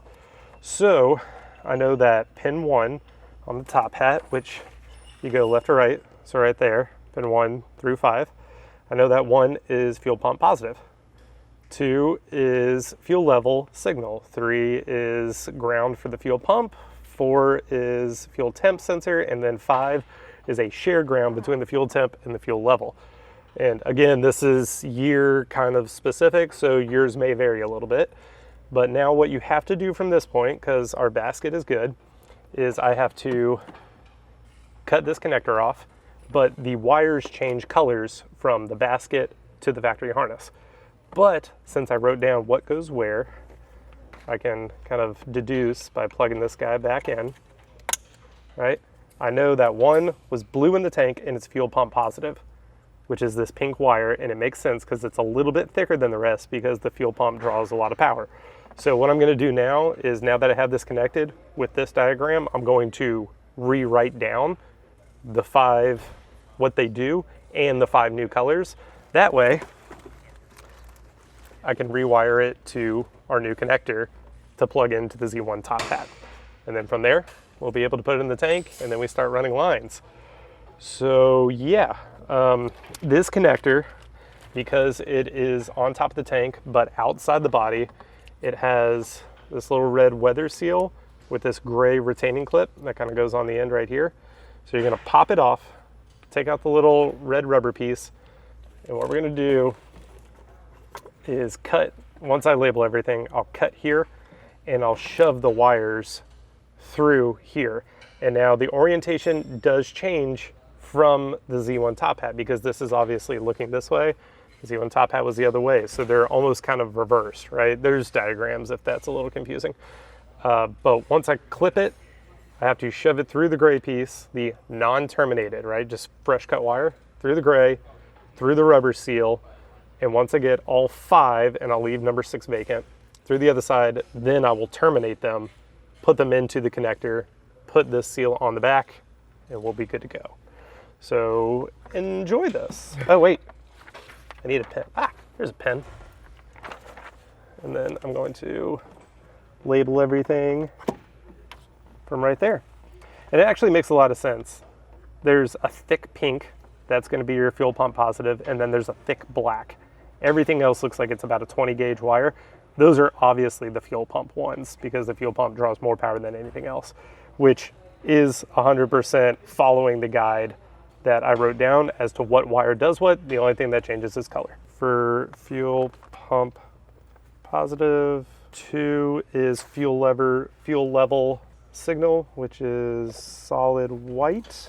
Fuel level signal, I'm just going to use a positive to indicate that. 3 is fuel pump ground, which is black. 4 is red, which is fuel temp signal. And then 5 is going to be the shared ground, which I believe is yellow. Yellow. Sweet. So now I'm going to grab the other piece of paper from the install guide that kind of lets me know. I have it in my head. I just want to make sure I get it right as to what orientation the wires go, because it was kind of like a 1, 2, 3, 4, 5, 6, but now that it's on the opposite side, it should be reversed. And let me go grab that piece of paper and I'll show you guys what I'm talking about, and then we'll start cutting and terminating. So this was the in-tank connector. You can see 1, 2, 3, 4, 5, 6, and I wired my initial ones like that based off of the OE top hat.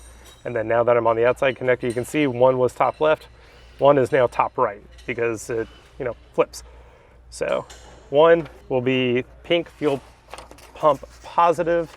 So when I cut and terminate that, that will go into that slot. So 1, 2, 3, 4, 5. And I'll just work through, get all these guys connected, and we'll go from there.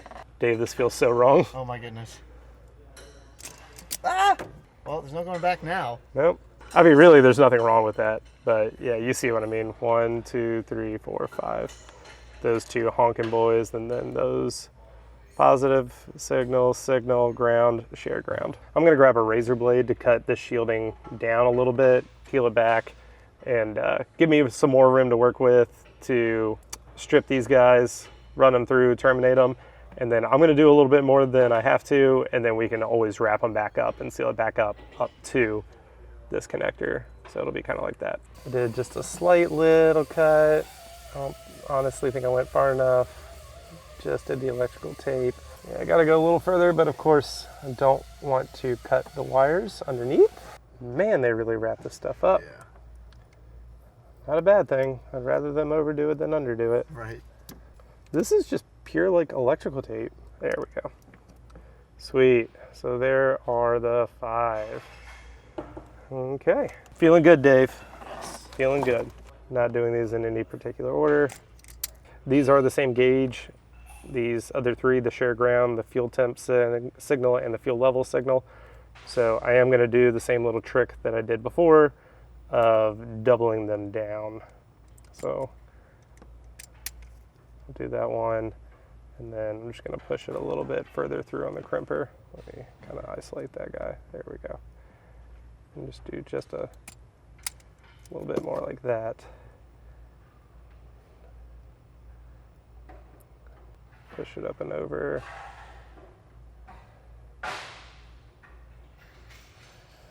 And then these wires are definitely stouter, like not as engaged, but it is in strength. Oh, that was kind of a good all-in-one. I like that one.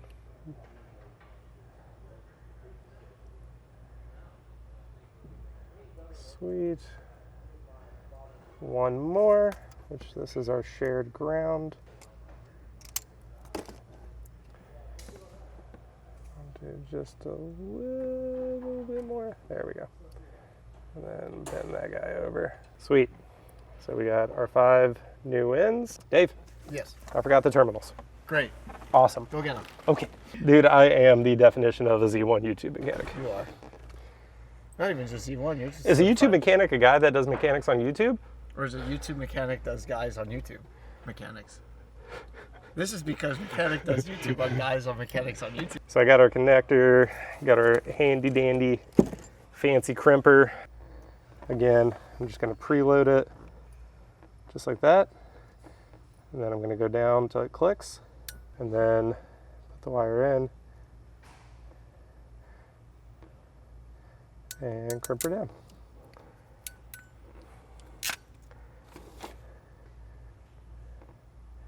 Bongo bingo. It's not really getting these ends like on the insulated part of the wire. All right, so I feel confident about the terminal being on the actual wire. This is just like gripping the insulation of the wire. So, because I would not be doing this if I didn't feel confident that it had a good connection on that wire. Like, this is fuel system related stuff. You don't want to mess around with it or, that should be fine. Nah, you want to make sure it's good. Bill not bought, or bought not built. Yeah, again, you see it? It's just not grabbing that insulation, and I don't like it. There we go. Sweet. All right, 2 down, 3 to go. Red, yellow, or white, Dave? Where are we going? Let's do red. What's the timer say? The timer? Yeah, I don't know. before it blows. 35 seconds.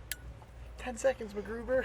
All right, so out of these 5, which one should I do next? Dark gray, light gray, or medium gray? Let's do the medium gray. Medium gray, okay.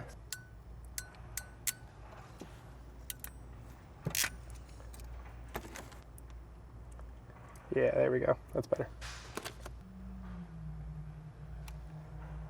Cool. Oh yeah, that was a good one. Sweet. Look at how pretty. Those look great. Don't they? Dude, you're killing it. Dude, I'm so proud of myself. Is that a very pretentious thing to say? It was kind of pretentious. Yeah. You know, for years, the most in-depth install I've ever done was a clutch. Not anymore. Not psych. Last one. Before I crimp it, I want to make sure I get it all the way in. Yep.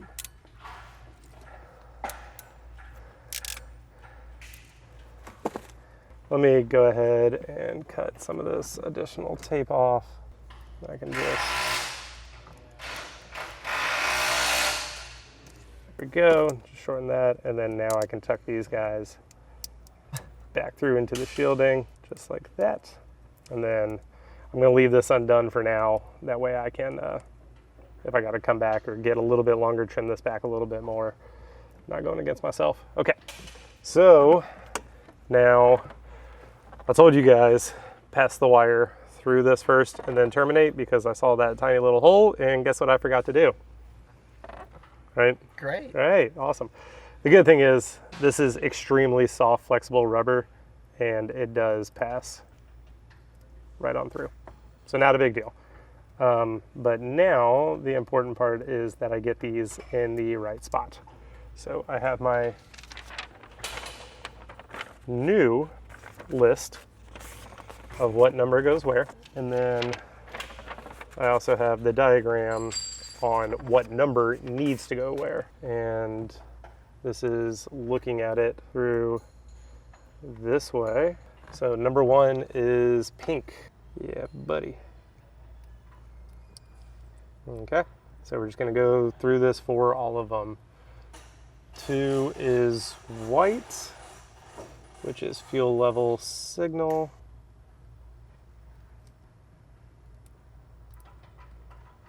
I'm just gonna get them through just a little bit, get them started, and then I can push this kind of down there. 3 is black fuel pump. Yeah, I'm gonna pull this back out for now. I can always run it back up more, because I also don't want to pinch these wires. All right, there's our 1, 2, and 3. So 4 is kind of bottom here, which is red fuel temp signal.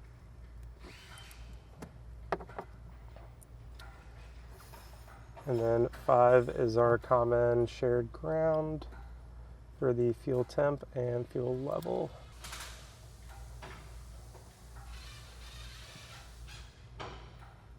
There we go. And then now I should be able to just kind of keep these guys there, hold them all, and just slide this all the way back like that. Bingo bongo. And then now I can take our connector and start plugging them in one at a time. And then I'm also trying to make sure that it does not matter orientation. Actually, let's start at the bottom and I'll work my way up. So ground goes into 5. I'm actually going to do both these guys at the same time, because I don't have a lot of room to work here. So those 2 there, and then it's black, white, or no, pink. Yes. Yeah, you're right. Pink, white, then black. Okay. Here's looking at it backwards. Yeah, because I was going left to right. Yeah. You know. You got it. So there.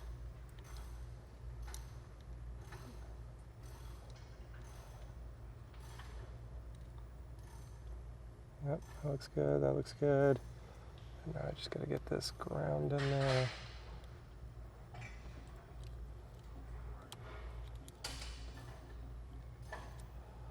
All right, you ready, Dave? I'm ready.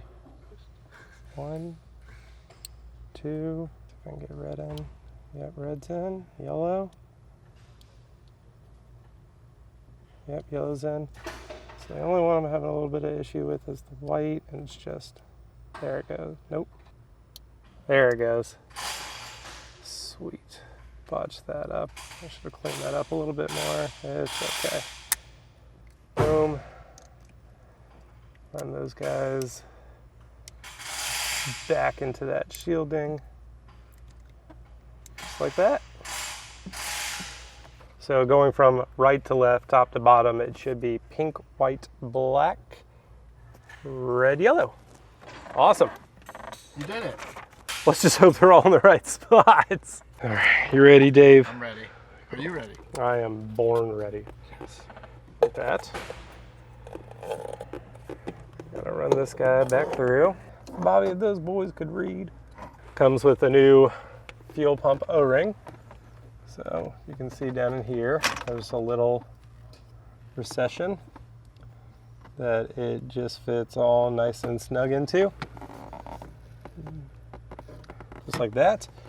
Fuel pump O-rings is a thing that people get wrong a lot, and if you do get it wrong and you pinch the O-ring, when the tank pressurizes, when you're running everything through, it will push out in between the O-ring and the top hat, and you can verify this by seeing a puddle of fuel on the ground, and it will keep coming. It's pretty significant. I'm gonna go in, I got a rock around the level sensor, so I'll just kind of go like that, and then drop it down, and once I get close enough, I'll connect the siphon hose that goes from the other side of the fuel tank into this, and then we'll be good to drop her on in and tighten down these little Allen guys with a 4mm Allen key that I have sitting right there.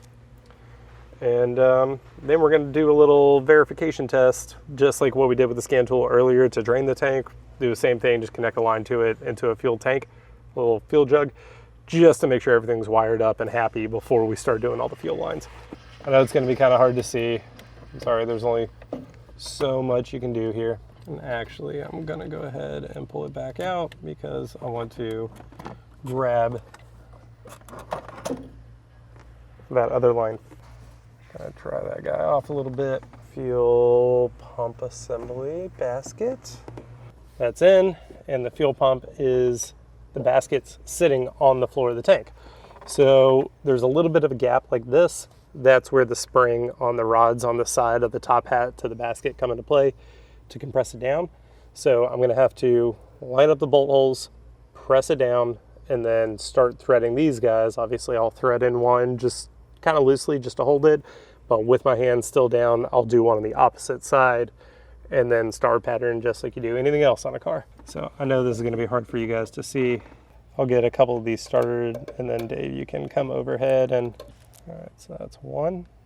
And then again, I want to keep tension. You do not want to screw up these bolts. If you're doing an OE top hat, do not, repeat, do not use a power tool.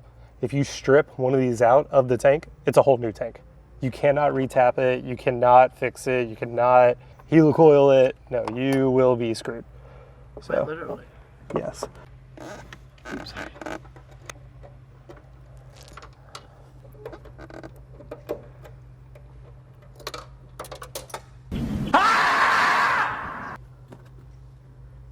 Oh no. I didn't hear it hit the ground. I didn't hear it hit the ground either. Where would that go? That's there.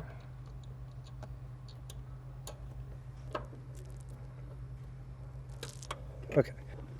Because I wasn't tightening it down enough. That's so funny. There we go. I got it. All right, that one started.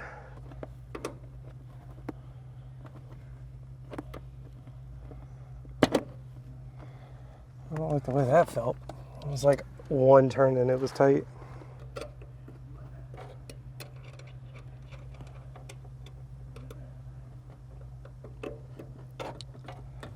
Alrighty.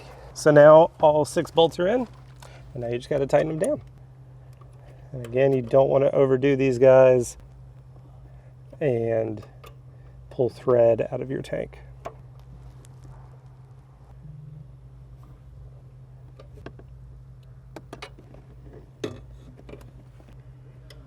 Just give it one more little oomph.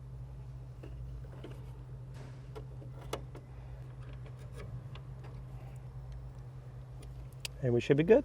Let's hook up a fuel line, hook up the battery, grab our scan tool, and make sure we got flow. Almost forgot. There we go. Yeah, but all this does, like, I'm just doing this for my own peace of mind. All this really does is just tell us whether the fuel pump is wired right or not. But there's nothing hooked up to the return. This is just to see if the fuel pump flows. Now I gotta hook up the other side and then kick the ignition on. Select control module, control modules, engine. Oh, well, it's busted. All right, everybody, that wraps up this install video. Hey, Wes, we're testing to see that I put your fuel pump in right whenever the scan tool decides to load all the way. Fuel pump relay, there it is. Loading. All right, you ready? I'm ready. Brandon, if this goes haywire, pull the negative. Okay. Yep. We got flow, dog. Yeah, dog. We got flow. We got flow. It This works. is nice. Nice. We have flow, right? We have Yeah, flow. dog. So fuel pump works. I'm assuming if the fuel pump works, that means we got the wiring right for the fuel level and the fuel temp. So all that should be good. And now we go to the engine bay where we'll start with the injectors. We're going to take everything apart down to the injectors, get the injectors in, and then we can start running our fuel lines. So to get to the injectors, biggest thing is the plenum has to come off. So I'm going to start with that kind of center cowl piece, strut bar, engine cover, and then we'll start pulling lines and hoses off of the plenum, get that out to get access to the fuel rail. Plastic clip and up. Oh, that guy was broken. We'll get him some new ones. Lightly pull up on the center cowl piece to access the bolts underneath it for the strut bar. There we go. 2 nuts up there, 1 nut on either side, 2 bolts on either side.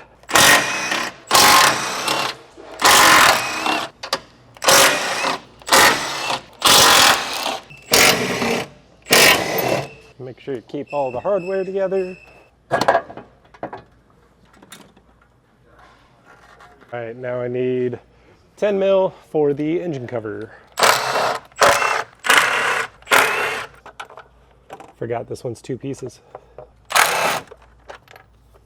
A note! Yeah, but turn it over! There's a letter! You're right.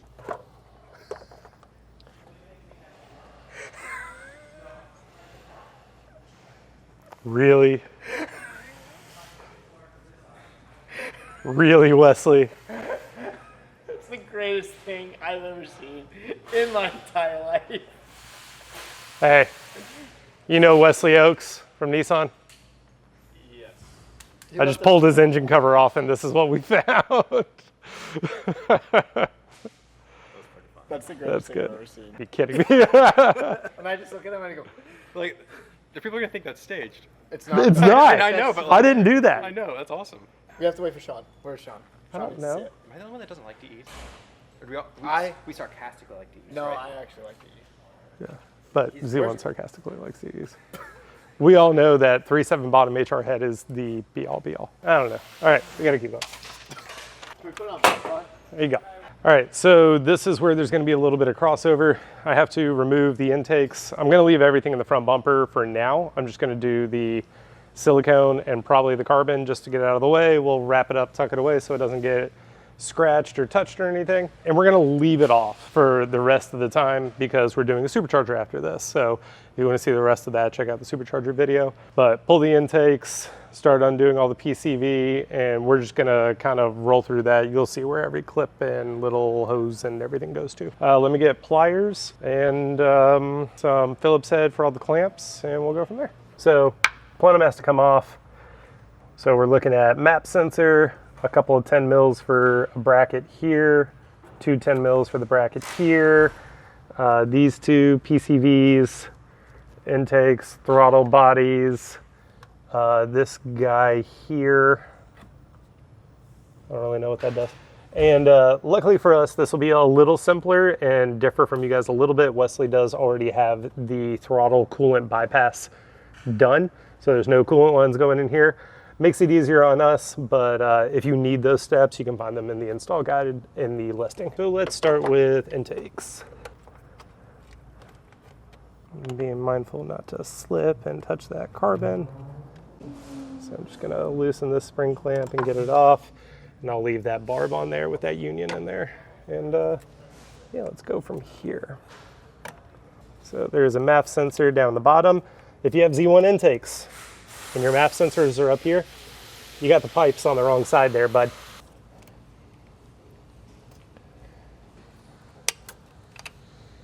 To put his old intake stuff because we're not reusing it because boost.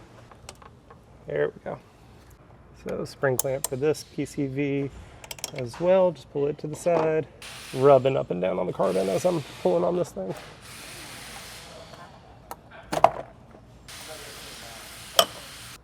There it goes. Boom, got it. We're gonna do these hoses and 2 for the catch can kit, which unfortunately the dual catch can kit like this does not work with the Supercharger kit. We are working on a new bracket to put a single catch can for the Supercharger kit, but it is still in development. There we go. There we go. Cool. So throttle bodies and these back guys, I'll go ahead and do this one back here.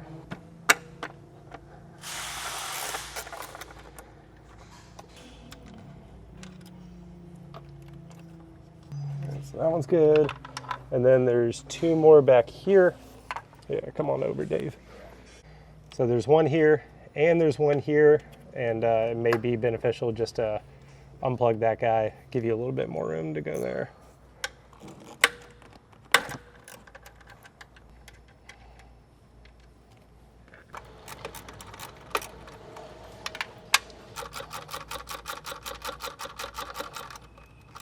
There we go. All right, that can be tucked out. And then there's going to be a bunch of loose hardware, so what I like to do is just where the bolt came out of, just thread it back into the plenum once you get your bracket removed. Disconnect our map sensor. That goes out. Need a pair of pliers for this line in the back. I'll use a thin flathead just to help encourage it to come off. Just like that. All right, I need another pair of pliers. There's 2 of these. There's 1 each for the throttle body. This line right here. Or it's actually a part of the plenum. It's behind the throttle body. My mistake.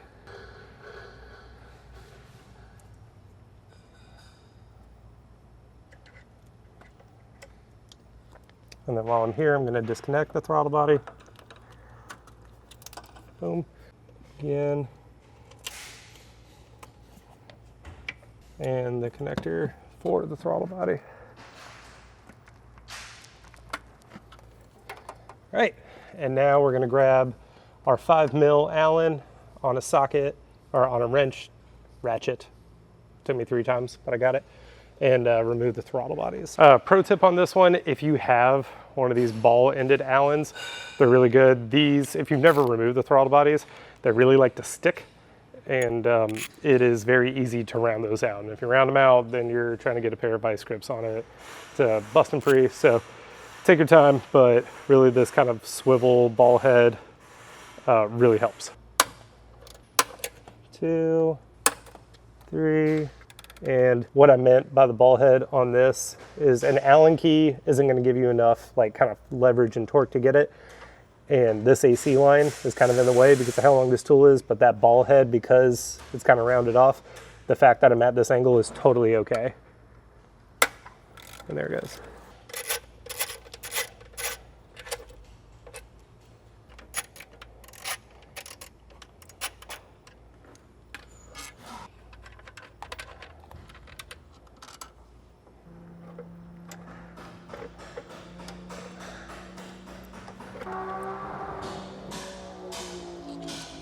And here we go. Once you get your throttle bodies out, do not play with the butterfly in the middle. These things are calibrated, and if you do that, you're probably gonna have idle issues. I wish. Right.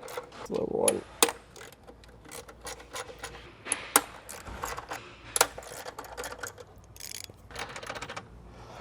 Make sure as you back out a bolt with a long tool that you don't get a wedge somewhere. There we go.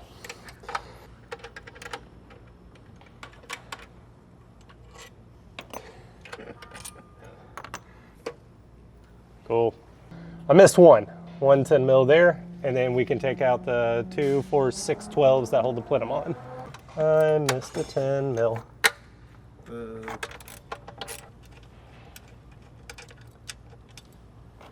All right, so there's that full bracketry loose on the back. So now there's a stud here, and there's a stud up front. So that's 2, 4, 6, 8, 12 mils to get the plenum off. Speed run. Go. Nah, just kidding.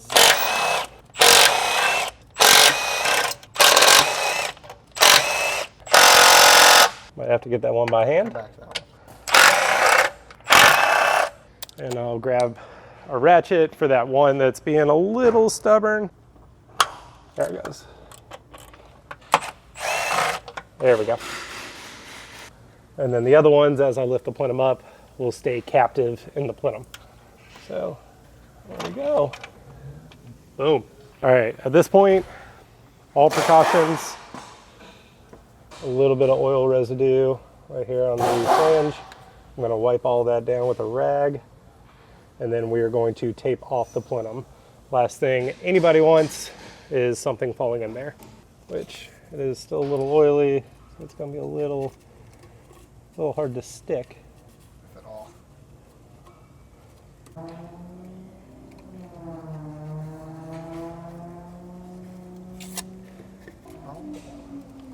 There we go. So it's not stuck on 100%, but it doesn't have to be, just to make sure if we drop any bolts or anything like that, they don't go into the runners. All right, so from now it is the fuel rails. You're gonna want a lot of rags because even though we did, before we started the fuel system, we let the engine kind of pull all the fuel and everything out of the rails. There's probably gonna be a little bit of residual, so keep a note of that. And we are definitely gonna use these fender covers because you're gonna pull it up and you're gonna wanna take it out and bring it over to a drain and kind of tilt it. There's gonna be some residual because we gotta get those injectors out to put in our Z1000 cc's. Almost forgot, we'll have to be over in this area, so 10 mil on this bracket on the corner. You can kind of move this a little bit out of the way to get to that not 10 mil, 12 mil, and do that guy. There we go. And like I said, I've been threading. When I took the plenum off, I put all the 10 mils in the back on the back of the plenum so I can keep track. Don't know if I'm gonna be able to do that with these. Doesn't look like I can. So I'm just gonna have to put these to the side and remember where they go. I got sticky notes. All right, so we got a damper here with 2 10s, and then you have 2 10s here that connect this snaky line all the way through. That's gotta come off, and we got a rag here to kind of catch any residual fuel. Like I said before, we kind of drained it all, but there may be a little bit left in there. All right, and before I do the other side, I'm just gonna lightly lift, and at the same time keep a rag around it. Oh, I heard it. Did you hear it? Yep, I did. So, no fuel there, good to go. And then these 2 10 mils here. Sweet. And then before I separate these two, again, I'm just gonna take my rag, kind of put it around. There is an O-ring that kind of keeps it a little captive. There we go. Yeah, a little bit of fuel. And I can see fuel in this line. So when we gotta snake it out, just be cautious. And then we'll kind of set that to the side. I don't mind if it hangs, it can hang there. I just don't want to get fuel everywhere. So there's one of those push clip with a zip tie around it to this harness on the underside of this. It's underneath this harness. You see the zip tie here. It goes around to one of those kind of push pins. A pair of needle nose.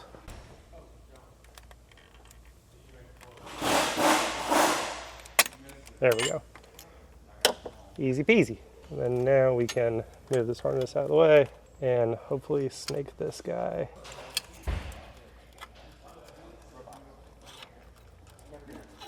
There we go. And there's a little bit of residual in it, so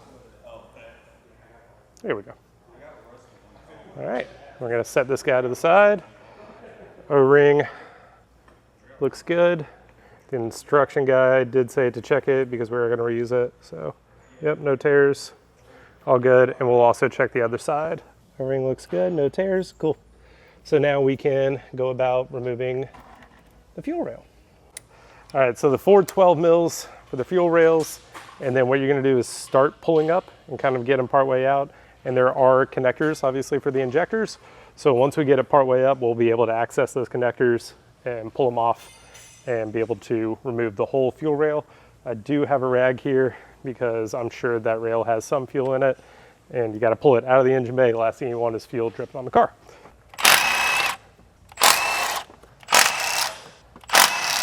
So now I'm just going to kind of put my palm on the valve cover and then lift my fingers underneath this side and lift underneath this side and just kind of start rocking it and working its way up. I may have to do one side at a time. All right, so now with those 412s removed, you get a loop here that connects the driver's side fuel rail to the passenger. I'm just going to put some fingers and start lifting straight up slowly. There we go. And now, There's a clip at yep, there's one connector right here on the back of the driver's side. So let me jump back there. And then with the injectors on, we're still good. No worries about fuel or anything coming out. Fuel will come out of this side if you tip it wrong. So, but the fact that we're tilted back this way, we're good. Ooh, they did not give you a lot of room to work with there. Okay. And then carry the rail out. And any fuel? A little bit. Not too bad. Okay, actually that's kind of a good bet. As we go down fuel. We'll clean off these old oil filters. There's a little loop in here, so I'm just kind of like getting it all down into there, and then there we go, tipping it over, letting it all work its way out. It's never going to end. Where's it all coming from? How is this happening? If you're a engineer, or maybe just like a physics major in college, please tell me what the hell is going on right It never ends. I give up. We're just gonna pull the injectors. If we get dirty, we get dirty.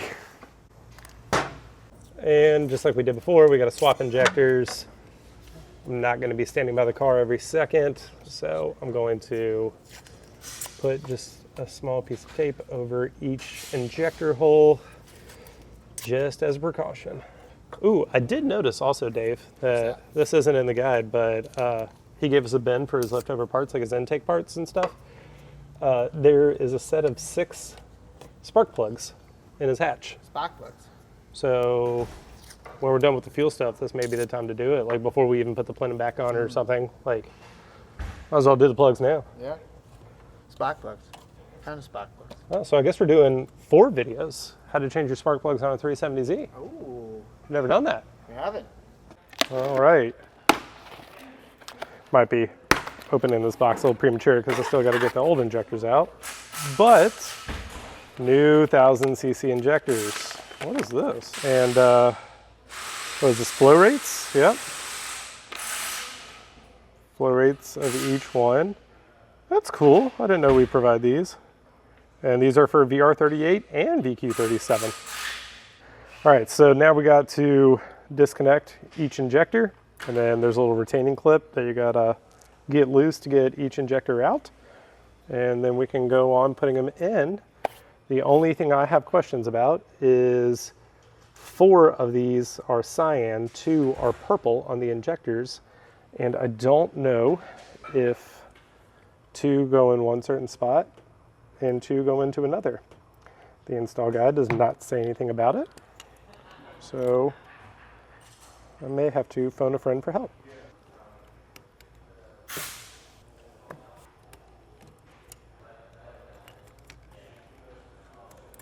So a little retaining clip. You don't even need a screwdriver. You just pull from the edges and pop that out like that.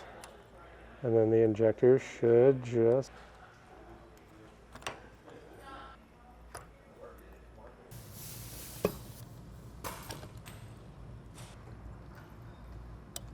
there we go. Alrighty. Injectors out.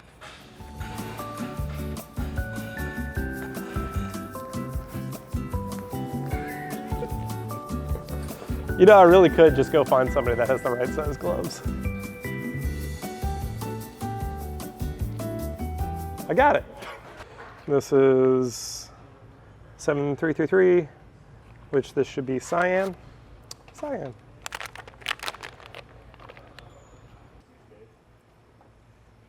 All right, so we got our 1000 cc's out. laid across. And big note here that maybe it's on the install guide for the actual injectors, which we don't have because we have the install guide for the fuel kit.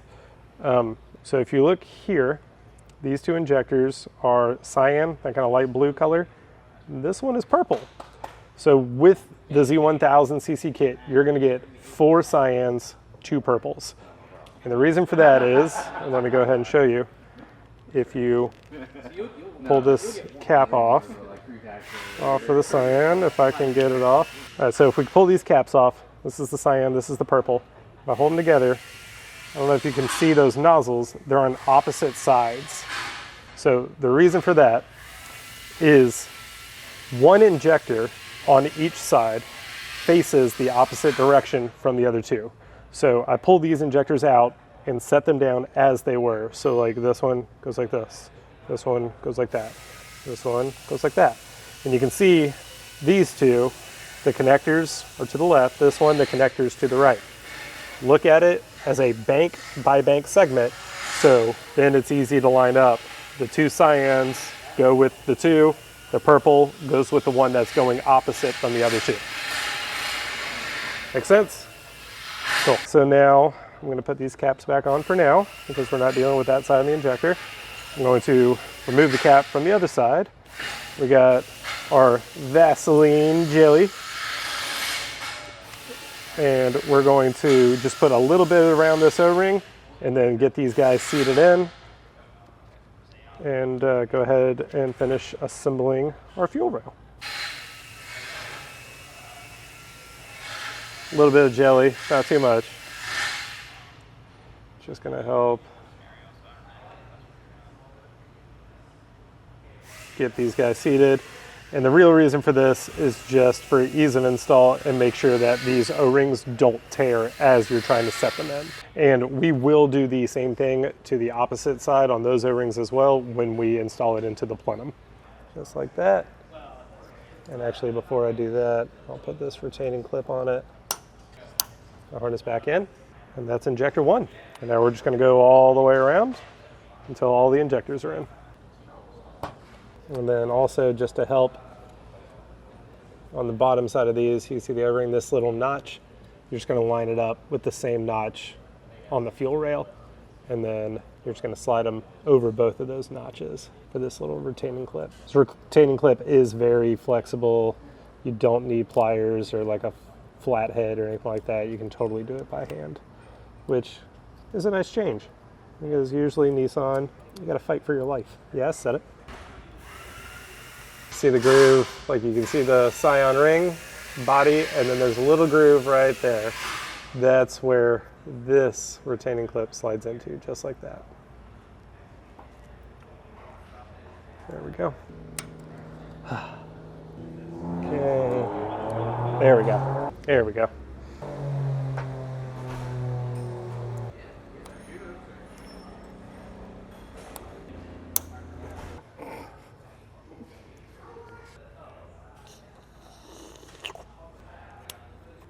Injectors in, connectors on, all retaining clips are in. I'm gonna give each one a little tug. So we got all 6 injectors in. I left the caps on just for now because we're gonna leave this sitting out until we run our lines and everything. And this is going to vary a little bit. What we're gonna do is go ahead and remove the lower plenum. Now, before we proceed, you do need to have new plenum gaskets. You do not reuse them.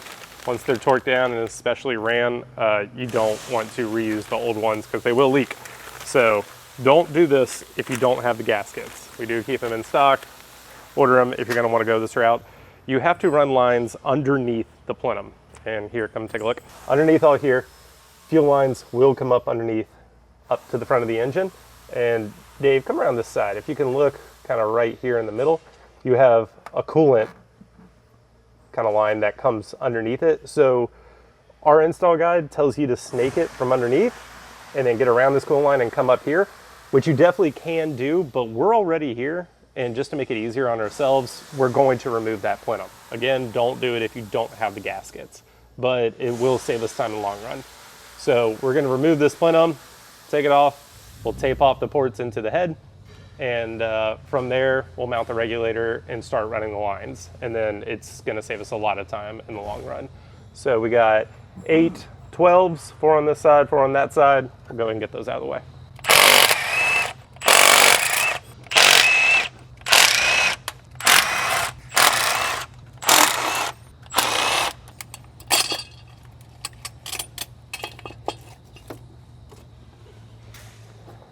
So you see what I mean by this coolant port here?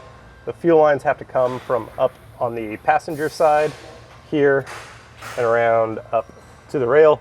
So just pulling that out is going to save us a lot of time. We'll go ahead and pull off these old factory gaskets and get rid of them. There's no point in saving these. These are one-time use. What do we say, Dave? Throw it away. Don't be hoarders. Man, for a guy to have a catch can. There's a lot of blow by there. Yeah. Or that's not blow by, it's just PCV. Those valves are spotless, dude. Like a little bit of gunk right there on the runner, but all the way down to the valve, like that's clean. Yeah. So let me get some painter's tape, cover up those ports, and then we'll get going on the regulator. Get my thing! That's bad. It's gunk. It's like spider webby. It's like stringy. It's like super glue. That's what I was gonna say.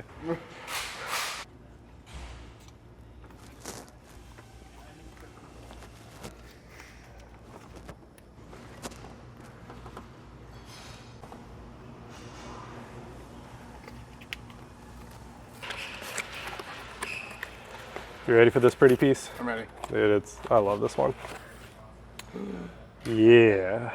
So this is the fuel regulator. Can you guys guess what this does? It regulates fuel. That's right, it regulates the fuel. Good job. Because fuel regulates the regulator. When you regulate the fuel pressure regulates on you. And this is because relevance to fuel pressure is relevant to you on the regulation. Put it back in. All it takes is one time. All right, guys, we're there. We're doing the regulator, which means it's time to lay out all of our fuel hardware. So we got some silicone, we got fuel lines, which do have part numbers on them. Keep them in the bags until you go to use them. Definitely don't want to get anything mismatched or try to figure out what goes where, and you're trying to remember what came out of what bag. We got our regulator out, hardware kit. This is for the line, for the regulator, part of the whole fuel kit. I need these 2 orb fittings, the block off, I need the bracket, and I need the fuel pressure gauge. Orb fitting into the right side being if you're looking at the Z1 logo. Get that in. No thread sealant, no Teflon tape, anything on these guys. They are sealed with that O-ring. You never want to use that on these lines unless the instruction guide says so. So I'm just going to run these guys in. I'll tighten them up at the end. Cool, looks good. I need, what size we got here, a 4 mil, 5 mil Allen. It is a 5. Thread that guy out. We're not going to reuse him. And now, where's here it is, fuel pressure gauge. You do need thread sealant on this because there is no O-ring or anything like that. Do not use Teflon tape. Teflon tape is for stuff like air fittings and stuff like that. We got some Loctite 567 thread sealant here, and just a little bit, not a lot at all. Like honestly, that's good. And then I'll just kind of work it around. Then we're going to thread this guy in there ever so gently.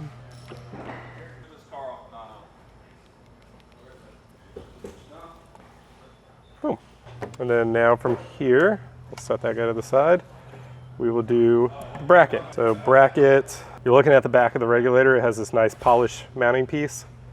You take your bracket, there's 2 captive studs in the bracket. These will face towards you if your regulator is facing down towards the ground, and mount where these 2 Allens are, just like that. Let's go ahead and get those done. That's where the 4 mil came into play. That fitting for your fuel pressure gauge is a 5, and the 2 Allens on the back for the mounting bracket are a 4. A lock washer.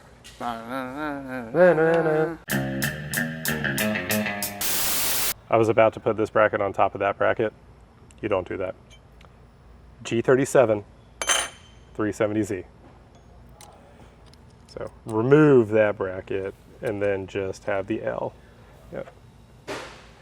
Yeah, buddy. And then now tighten it down.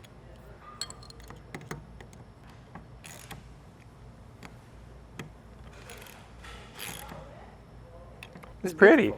You don't know Ann? I don't know Ann. Do you know Ann 4? I know Ann 4. Do you know Ann 6? No. Oh. Ann wrench, don't use regular wrenches. You can get a set of Ann wrenches at Harbor Freight, Amazon, stupid cheap. They don't have to be fancy, they're just Ann wrenches. But they have that, they're pretty thick, get a good bite on it, and they're not gonna maul it up, they're not gonna dirty it up. Use the appropriate tool for the appropriate job. Now watch me use this air hammer on an oil filter.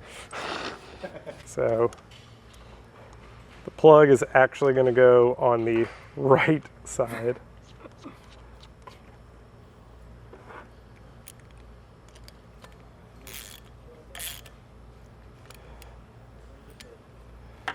And the orb is going on the left. Orb. Such a cool word. Orb. I think we're going to name my next pet Orb. Oh, Orb. What was I doing? What's in the car? You gotta have that up song. Yeah, what was the song? I don't know. Few lines. Car in the air. Moving on up, moving on up. So panel on the passenger side. 3 clips. Flathead screwdriver, and then 10 mils.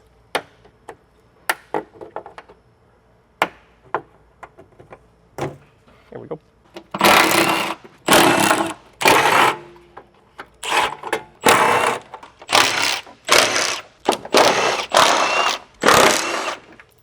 Awesome. Now this panel should just pop out if I got everything. Round 1.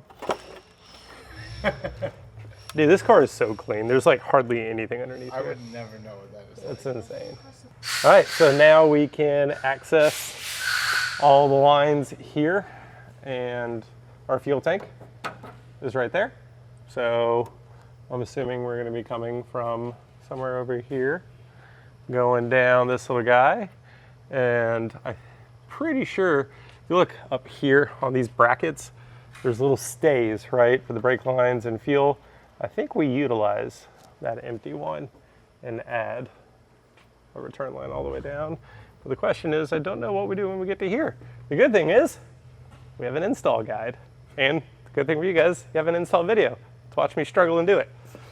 All right, with that cover now removed, we're gonna come up to the passenger side on the manifold, and I'm gonna show up in here, Dave. There's one here, and then it's gonna be hard to see, but there's also one right above it. Not the black 10 mils, the silver ones right next to them. Those hold a cover over the factory fuel line. We need to get to that factory fuel line, disconnect them, and then we provide some quick connects that go over the factory fittings and then give you a barb fitting. So we'll do those two 10 mils, get that cover off, and disconnect that fuel line. Yeah, it's gonna be kind of hard to see this one.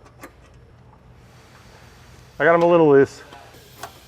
Just a little too tight to do it by hand. Yeah. I love ratcheting 10 mils. They're the best. You know, the Z1 ratcheting keychain would really work here. You don't get a lot of leverage because it's so short, but you could use it. You could use it. Breaking the bolt loose would be a little difficult. But once you get it loose. Yeah, once you get it loose, you could totally use it. All right, there's one. Yeah. A lot of thread on that guy, so it takes a second.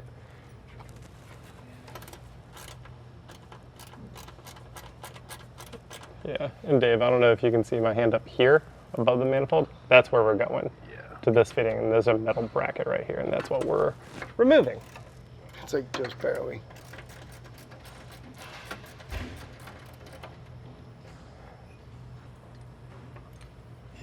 Alrighty.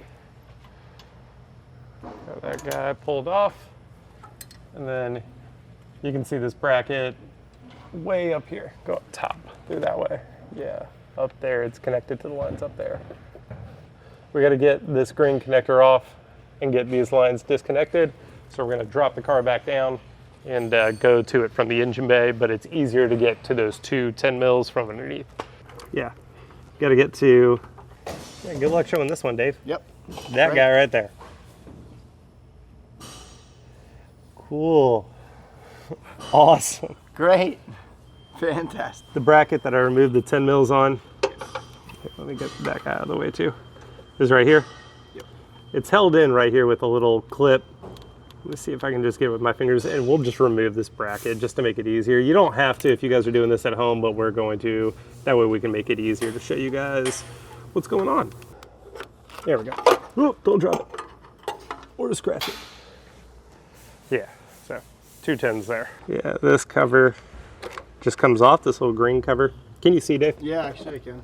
So, yeah, that guy, just pull it off. We'll set that to the side as well. I need a rag. There's a little bit of residual fuel. So that 210 for that hard metal bracket, we removed for you guys because it would have blocked the view. You don't need to remove it. The only cover you do need to remove is that green plastic one that goes over both connections from the rubber to the hard line. And now, you can see the green pinch fittings, just like the one on the top hat. So I'm gonna take this hard line, or rubber line, try to squeeze them together. I gotta squeeze these 2 greens in together, and then pull it up. There we go. It's about to let go. I'm gonna put a rag over here just in case. There we go. And no fuel. A little bit of fuel. Yep, we're good. Sweet. So you can see those 2 are disconnected. Rubber line up top, hard line down at the bottom. The hard line ends up being used as your new return line. So now we get to go grab new parts. The disconnection piece, this green piece, does have to come off. So you can see there's a break all the way through it on this side. Just turn it away from you and then pull towards the front of the car. Pops right off. And then you're gonna take, this is the quick connect piece. The OE hard line will go up into here. That way we can screw on our new fuel line from here. So just separate this guy into 2 pieces and run it on just like that. And then thread this piece on top.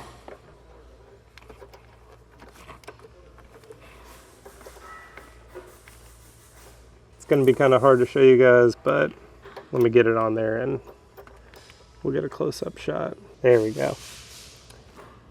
And then put our orb on top. Just like that. There we go. So we got our quick disconnect line on. Locate the Z1 fuel port kit, fuel pressure gauge, and Nissan fuel damper. Put the gauge on the regulator, not on this part. Quick disconnect on. Now it's time for the Z1 fuel port. Again, this is stock rail configuration. So remember this line we took off, this went over to a dampener, and this went over to the stock rails. So fuel port is going to go here. And now on the install guide, we realized there was an error in this. So we're gonna clean it up, make it for you guys. You get a fuel pressure gauge. You can install it on the regulator, as we did because we were following the instructions, or you can install it to the front of the fuel port. Personally, I think it looks better on the port, just being right there on the front of the engine. You pop the hood, there it is, especially if you're trying to diagnose something, it's right there. It takes no less time, it's not any easier just to see it on the back of here.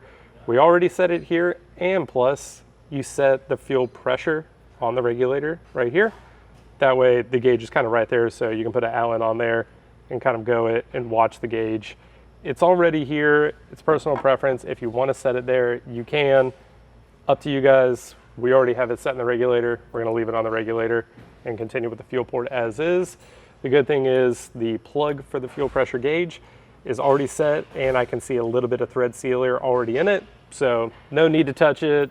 We're just gonna continue on as is. So what you're going to do next is remove these Allens with the appropriate size Allen. And with this kit, we are given a brand new OE damper. So remove these screws and let's get that damper in there. I want somebody to explain to me how a damper works. I understand their point, like their reason, and I know what they I know what they do, I just don't know how they do it. Little step, white piece in there. That is not an O-ring. It's just like a little spacer. The O-ring is right there. So what you're gonna do is grab a little bit of silicone spray. Give just a little spray do around it. You're gonna set the damper in there. Boom. That was a nice little audible click. That was satisfying. Nice. And then you're gonna put the retainer back on top and tighten these guys down to 74 inch-pounds.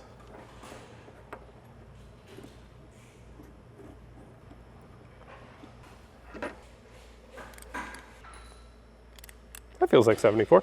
Solid. All right, and now once we get that in, you're gonna grab your -6 Allen wrench and you're just gonna double check and make sure these guys are tight. They should be pretty good, but you don't wanna go to fire up the car for the first time and have fuel spraying out. So those feel good.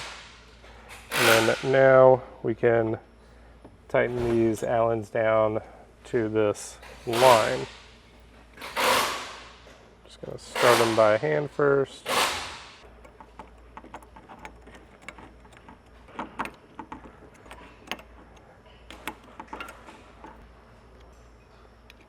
See, one fuel port. So gives us an in, gives us an out, and an additional port there. Let me make sure that guy's tight while we're here. Yep, good to go. Awesome. I love pretty pieces like this. So before we put it in the air, I want to make sure I got everything free over here. We're going to be running fuel line G, 21136G. Underneath the car, we got to run it up in between the body and the tank and get it up to the top hat. So all that's open. Leave the door kind of like this. And I'll put it up and just try to feel and hope it's up there. Then we'll drop the car and pull it up to the top hat. You're not connecting it yet. We're still going to run everything else and we'll connect it later. But if you guys see these 3 lines that come up from underneath the car, you're just going to follow them up. And then we're going to try and go into this pocket because we're going to end up running this line right here. We'll pop this bracket out. That way the line will run in this vacant hole and then run along into that vacant hole. And then somewhere, I think right here is right around, oh, I think we actually maybe use that hole is where our fuel filter will go. I'm getting ahead of myself. Let's run this line. So it doesn't say per the instructions to remove this bolt, but we're going to because with how bulky this is, it needs to come through here, through this kind of vacant gap. And yeah, that's not working.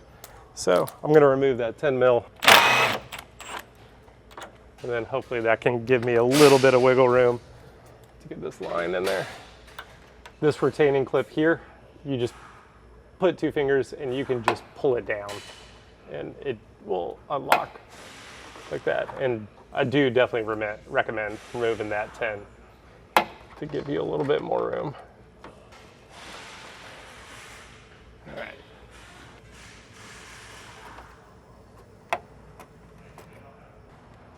I like how his doors stay open. Dave, did I get it? I got it. Yes. Yeah, I got it. Okay. So you can't see it. It's underneath here. But yeah, I can feel it. So what we can do now, and we'll show you underneath, the install guide just says run it through. It's a little vague. And it's because it is very difficult. It's very tight. But honestly, the way we just did it is really not that bad. You got to work with it a little bit. I'm not saying it's like whoop and done, but it can be done.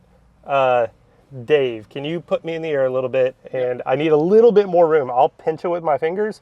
You push in and I'll pull up at the same time and we should be good from there. I can feel it, but I can't exactly grab it yet. That's what she said. So we got the line ran. It took Dave and I both a little bit of back and forth. There wasn't really anything you guys were going to see on video. You're just going to kind of have to figure it out. But we did do a couple of things that definitely made it easier. So one, come right here. This 10 mil here that holds the lines on, remove that. these are just kind of like held in with like little retaining clips. You're going to pull these down all the way, all three. And then this fourth one does have a 10 mil here. You're going to remove that 10 mil and then pull this down. And this just gives you the flexibility of kind of moving these lines around all the way through here. So you see in the install guide, and how we're going to end up running it is down through this channel, right? It's actually easier if you come over here and then show them this, Dave. If you go through this pocket, just like that. So if your fuel hat is here, here's the back of the car, here's the front of the car, you end up kind of coming like this and then snake it around. But now you're sitting here going, cool, but your fuel line's on the other side.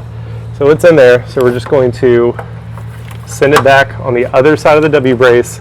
And like the install guide says, be very careful. You cannot kink this line because it cannot be unkinked. But you do have enough room here to kind of just wiggle it through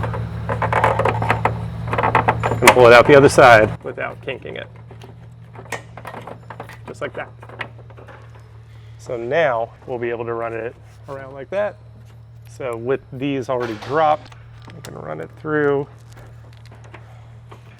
Keep that guy tucked up in there. And pull that guy into there. And then also through this guy here. Like that. And then I don't know if this is supposed to sit in this full channel. Yeah, it does. And let me kind of pull it through, get some of that slack out, because I do have a lot of room up on the top hat where I pulled it through. I pulled myself a little bit more. So what we're going to do now is figure out how to mount the fuel filter, because this end goes to the fuel filter. So if it sits here, I'm going to have to pull a little bit and go back this way. If it sits here, we're cool. But once we get it mounted and the fuel filter hard mounted to the body, then we know what we have to work with as far as the line going this way or the line going that way. So let's grab the fuel filter, get it mounted, thread this on, and then we'll finish mounting the line. With our L bracket, so it'll mount like this if I'm looking towards the front of the car. Frame rail, line from the tank, into the filter, out, up to the engine. And our fuel filter. It's a really nice fuel filter. And 100% E85 compatible, all good. And there is, yep, so that's in, that's out. So it will go in that orientation. So let's go ahead and get this guy at least snug down. If we gotta clock it, like if one line's a little too short, one's a little too long, we can always, it doesn't have to be perfectly centered. It should be for the most part. But if we gotta wiggle a little bit, just because of the way we ran that line, we got that little bit of length flexibility. And we'll go there. I like the attention to details. I want it to like be, you can read in when it's mounted like that, because if this was clocked over here, it doesn't make a difference, but it would drive me crazy. Right.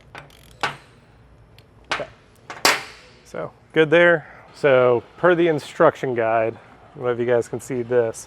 What we're gonna do, there's a lot of holes down this side, but maybe only one's threaded, but just in case, trans mount on this inside of the trans tunnel. One hole, 2 holes away from the trans mount, and then directly over to the frame rail. Trans mount, 1 hole, 2 hole, directly over. Yep, it's only one. There's only one threaded hole, so you can't get it wrong. And we have plenty of length with that, which is good. So that means I can bring more of this line up into the top hat, which will just give us more room to work with. So we'll go back in the car. What we'll probably do is pull this guy out and go ahead and thread it, at least loosely, not like 100% tight, into the fuel filter. And then I can just pull from the inside up by the fuel hat until it stops. Because yeah, that's in there. I'll tighten that 10 mil down. And then when I feel tension, I know I'm tight, and we'll be good to go. All right, clock this right, make sure it's parallel with the frame rail. And give it a little zappity-doo-dah. Zappity-doo-dah! Cool. I got a lot of slack. So that first line is up at the top hat. We got plenty of space up there. The fuel filter is good to go and in line. We just bolted it up underneath the car. That way we could make sure the lights taunt and get all the extra slack up by the fuel head.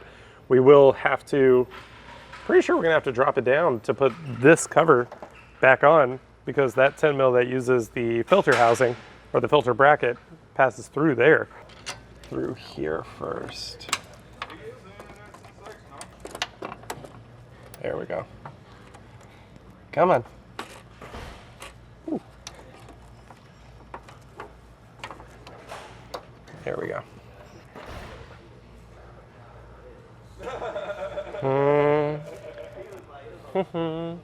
Where's my AN wrench? Oh. And that one. Cool. So now we can finish running this line towards the engine bay. And this one, not too tricky, but just don't get it wrong. So right here, I'm gonna get a 10 mil, drop this guy, pull it down, and we'll feed the hose that way. So I got our line on the other side of the fuel filter. And what we're gonna do is come to this cross here, push it through. We removed the 10 mil from this set of lines, and we gotta get it above it. There we go. Then pull this up through there, feed it that way. There we go.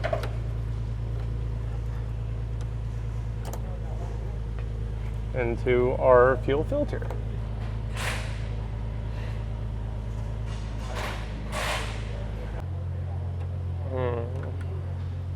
And then now once you get it through this first bracket, fuel pump out, bracket.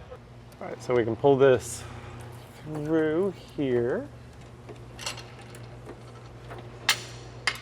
Solid. All right, now look here, you're gonna go, I think you go in between these lines.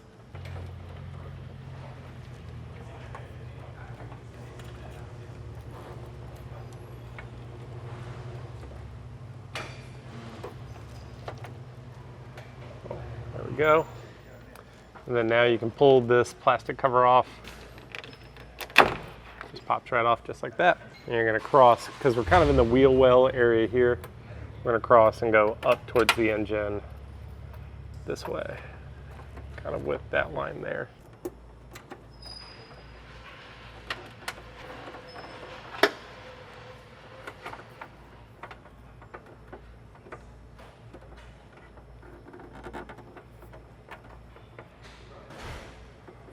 Now that we got this line, ran through this bracket, next to this one, in between these two, and then it kind of tucks in between those like so and up into the engine bay, which it's kind of like going over this way a little bit. We got to keep that. We'll do in the next step. This can go back into there.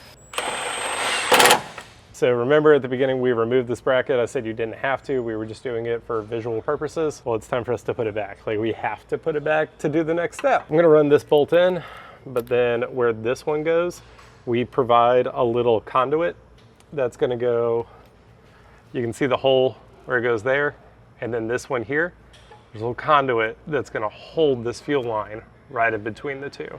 So can't do that until we get this guy back in.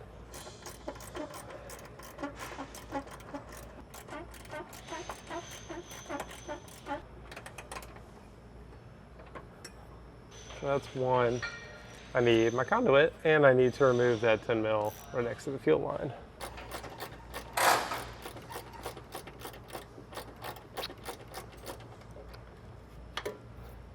So you're provided with two. I'm sure the other one's gonna come into play.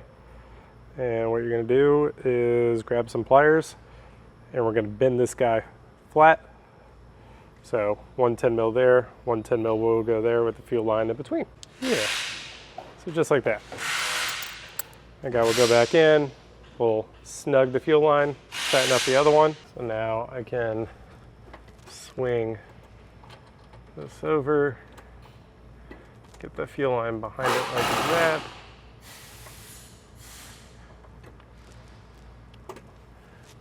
And that's really tight. So when you guys get these clamps, they come like this. And for both of these actually, there's one that we're working on now towards the bottom, right next to the manifold. You're gonna need to make it like this. So just use some pliers, kind of, you can bend this one over just a little bit. And then what I did is took one of the ends, it was a little bent up, so I just put it like on a flat surface, workbench, vise, and just hit it with a hammer and flatten it out. Let's do the outer one first, because that inner one is like pretty fixed where this thing can kind of wiggle. So, to keep the bolts in the right spot, because they are different lengths, take the silver guy. Cool. That threaded, bend this over just like that. There we go. And then put a 10 mil in that hole right there, tighten them down, and then we get to go up to the engine bay.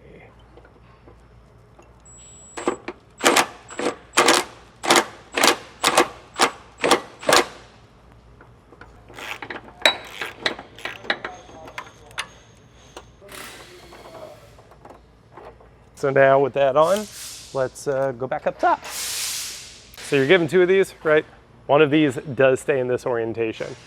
You're gonna put it up against the body, which I'll show you in a second. Run the fuel line through the loop, and you'll end up pushing this up to here and running a 10 mil through both. Fuel line through, right? And we'll slide clamp down a little bit, and it's gonna go to right there. And then you just bend this guy over, run the bolt through both, and thread it in. And now there is nothing here from the factory, it's just a threaded hole. So you use one of the 10 mils that we provided in the kit.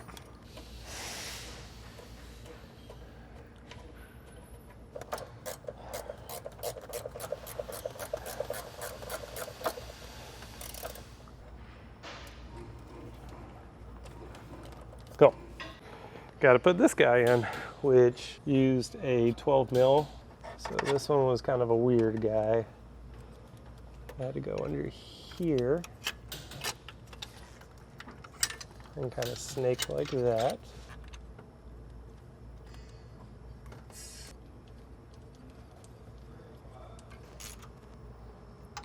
And now this line, which I was right, I had a little too much.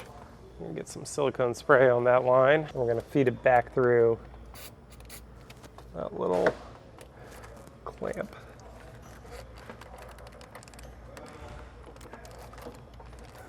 There we go, because I have a little too much line. There we go. There we go. I like that.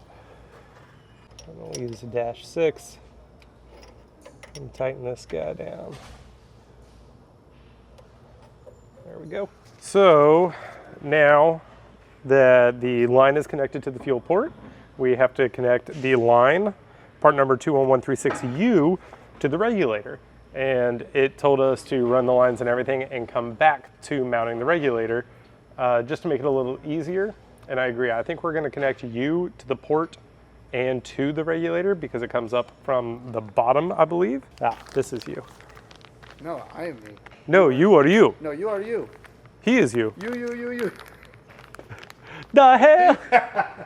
All right, and I believe direction on this particular hose is maybe one of the only ones other than the very first one that we did up to the fuel hat. That does not matter as far as which end goes to what, because they are both 90 degrees and you can clock them however you want. Regulator is going to end up going back here. So what I'm going to do is just thread this guy onto this side of the port. Yep. And then it'll end up going to the regulator that way, which that can get out of the way. It'll end up going like that underneath the throttle body. All right, -6A in. Not too tight, just good and snug. And now we're at the part to where we need to mount the regulator, and we'll kind of connect some lines as we're mounting it. But just for ease of everything else, they told us to go ahead and skip that part. But now we're at the part to where we need to go back and mount it. Attach the regulator and bracket to the 2 holes on the false firewall and secure with provided nuts. Easy enough. Consult your tuner on whether they would like to use boost reference for the regulator. I guess we go find John.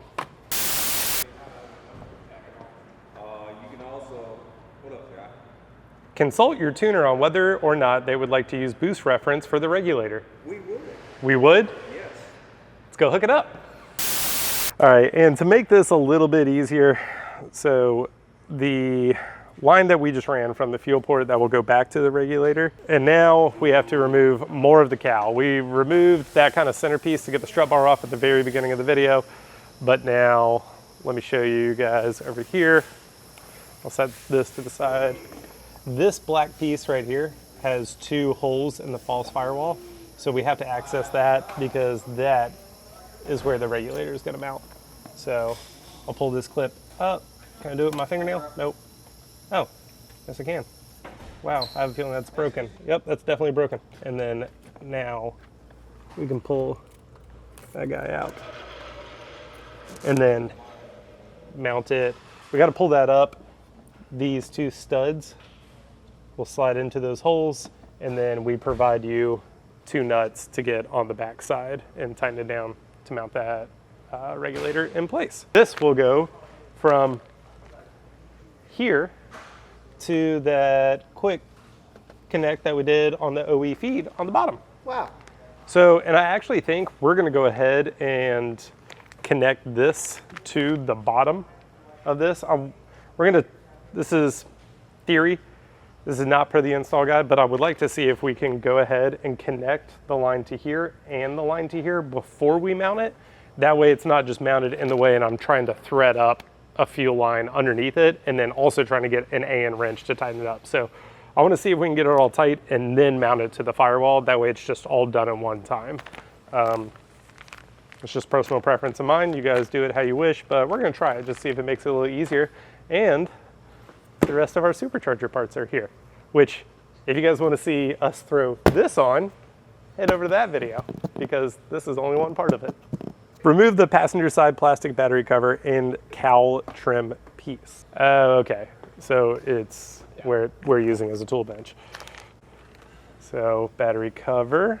And also, Wesley, you have a lot of broken clips. And because you were so generous with your extremely beautiful car, we're gonna give you new ones for free. It's really, really generous. All right. All right, and now we got to remove the cowl piece. So there's one more clip here. There's another one here in the corner. And now this should pull up. And then if you guys are gonna pull this weather stripping up, try not to pull the weather stripping out of the clips. Try to grab a little bit below and pull the clip through. Otherwise, you got to try and work these little clips back in that rubber seal, and it can be a little bit of a pain. Oh. What was that? I don't know what that was. Oh, let's see. We'll just kind of coil that and lay it over there. Get all these clips out of here. Half of them are broken. Thank you, Nissan. So this one's a little tricky. There's a little bit of a retaining, like there's a clip and a hole and they slide in together, but then at the same time, this corner tucks underneath the fender. So it's like you got to pull this way to undo this, and then once you get it apart, you have to slide it back that way. There we go. Just kidding. Slide forward towards the front of the car. So you don't have to remove this piece if you don't want to, but this little plastic piece here, you can see on the back side, those 2 plastic studs, that's where our regulator is going to go. So we have to remove this guy, which you can just squeeze with your fingers. There we go. And pop that guy out like that. You can throw this guy away. It's not retained. Regulator is going to go there. So like I said, we're going to try this. May not work. If it doesn't work, you're never going to know because we're going to cut the footage out. If it does work, you are going to see this and it's going to be funny. So we're going to go ahead and try to mount these lines. And I'm going to leave them a little loose. That way when we put the regulator underneath, everything's already connected. So I need one more fuel line, which is over here on the tool bench. Dude, we really pack these things up. Yeah. Like, oh, not complaining at all. All right, maybe just a little bit. Trash can. What do we say? Throw it away. All right, and now this one is going to go from, remember at the beginning where we disconnected the OE line down here. I'm sorry guys, it's gonna be kind of hard to see because that bracket had to go back in, but it's right here. Yeah, right down there. So that's gonna go down to that line, and then this will bend under to our return. So you're pretty much using your OE feed as a return now, and then the new line that we ran will be our actual feed. Comes in, hits this, the fuel port, fuel will go into the rail, fuel comes back, goes through here, into the regulator, out the bottom of the regulator, into the existing OE line, back to the tank, and that is our full return system. Before we mount the regulator, I'm gonna take, what was this, L? L. I didn't take no L's. No, never take L's. And we're gonna put it onto the existing line that was here. And it is a tight fit, and I'm sorry guys, there is no way to show you this easily. So it's held in. I don't remember seeing any install directions saying to remove this line that goes through this right here. So I'm gonna take a flathead, pry this clamp open, and get this guy out of the way, because we don't need it. I mean, I guess I can just cut it and pull it. See what I mean? Mm-hmm. Yeah. I think I need to unclip that. There we go. I got it. There we go. Yeah, we don't need this anymore. It's garbage. It's garbage. You might actually be able to see now, right there. So this line's gonna go right there. And then it'll go to the bottom of the regulator right there. I like it.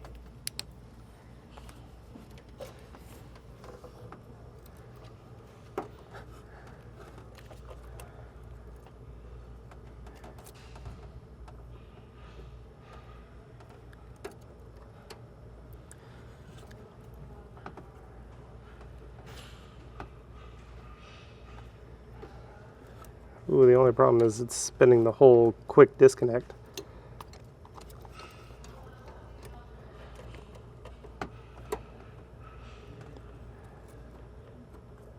Yeah, it's at an angle. It's a hard line on the bottom, so there's not a lot of flexibility, and this coolant is kind of in the way. Oh, there we go.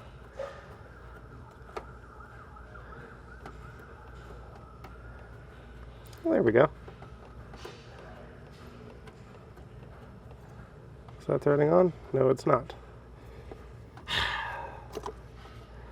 I need to be right where this coolant line is. Here's how it goes.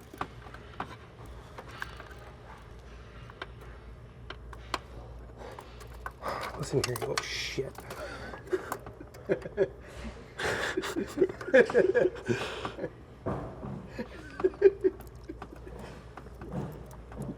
I can't get it apart.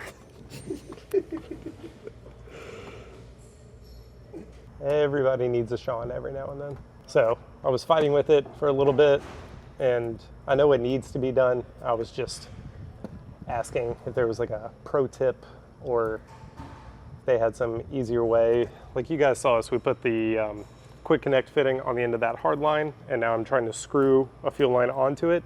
Would it be easier to remove the quick connect, thread it onto the line first, and then put it on the hard line? That's what we're trying to figure out now. Take the quick connect off of the hard line. Because the thing is, on the adapter fitting, yep, that bottom one, you can't tighten it too tight anyways, because it'll fold up. Okay. Anyways. Okay. So what I'm saying is, don't worry about like getting it. Get the tip of the barb good and tight on the fuel line, and then connect it to the hard line. Okay. We'll try it. So the bottom half of the quick connect is still on the hard line. We're gonna go ahead and thread this guy in there. Was it not supposed to go all the way down? That little bit of gap is okay? Cool. And I'll grab some Allen wrenches, we'll get this guy tight, and then we'll go down and then thread this on to the hard line. That's crazy. I appreciate that. Thank you. Thanks, open, Not baby. bad. I'm just disappointed. That's gonna be. So we got an Allen wrench on here, and I only had 1-6, so I put a rag around this with a normal wrench, Actually, it was a pair of pliers. So this is good now. We're gonna come up, and that quick disconnect is right there, which is now behind the bracket that we removed to show you guys what we're doing, which ended up having to go back on. So now let's see if we can make this work.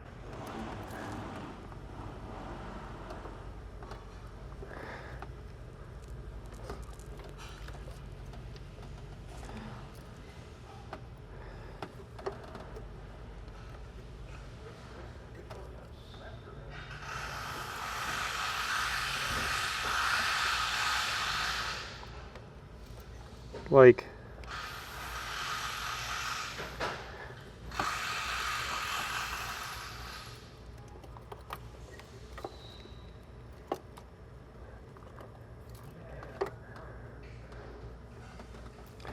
this bracket needs to go screw itself.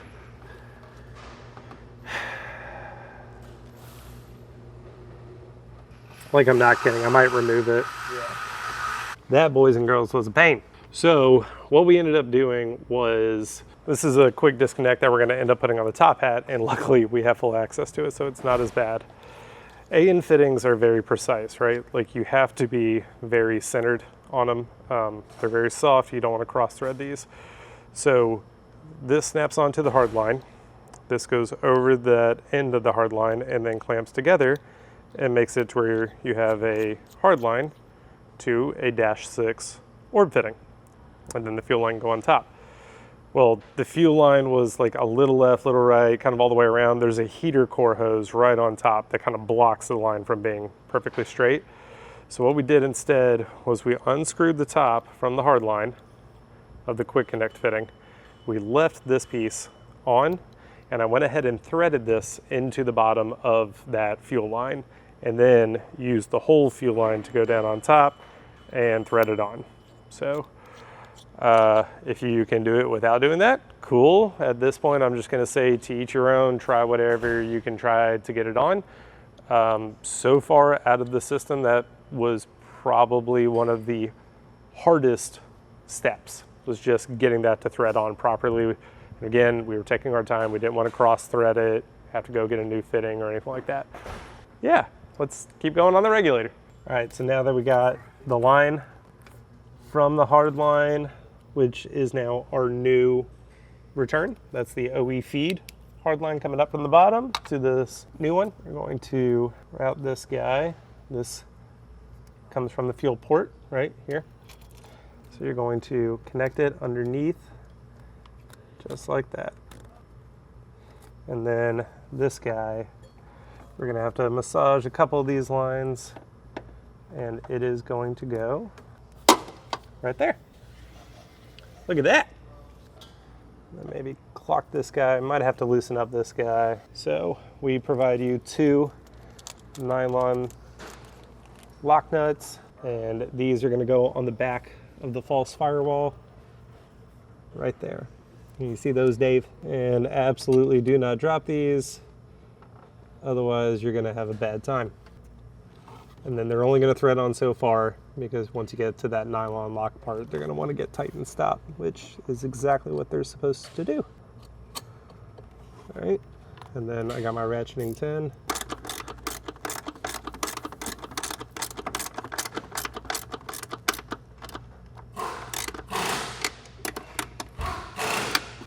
Push regulator mounted. I do still have to tighten up that -6 on the bottom and the one on the side. So I'm gonna grab that wrench and do that now, and also reclock the one at the fuel port just a little bit. And now we gotta do boost reference, and then connect the lines at the top hat and put the injectors in, and then we'll be done with the fuel system. Mr. Parham, so you said consult your tuner on whether they would like boost reference for the regulator. I didn't say that. Consult your tuner on whether or not they would like to use boost reference for the regulator. We would. We would? Yes. You didn't? No, I don't tell people to consult their tuner. Oh. I don't care about their tuner. Our install guide says consult your tuner. Okay. You're the tuner for this car? Yeah. So it says whether or not they would like boost reference for the regulator. And you said you would. Yeah. Why?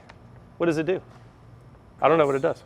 It's vacuum based, so as you boost the car more, it gives it more fueling. Oh. Yeah. So if we weren't to hook this up and boost the car, you would lose pressure when it gets into boost? I mean, you wouldn't lose pressure, you just wouldn't gain pressure. So this is kind of vital. I mean, some people do it without it, but the way that we tune a car and that car comes back for E85, if he does it, we want it to be proper instead of like, why wouldn't you take the time to run this line? Just and over your tuner off. Should we go ask Spencer? I'm a good doer. What? No. Why? Uh-oh. Oh, there he is. Don't do it. You're gonna be stuck. And you're No, gonna be behind. no, this man's good. Let's see what he says. It said, consult your tuner on whether or not they would like boost reference for the regulator hooked up. Yeah. We're gonna do it. Yeah, of course. Why? Why wouldn't you do it?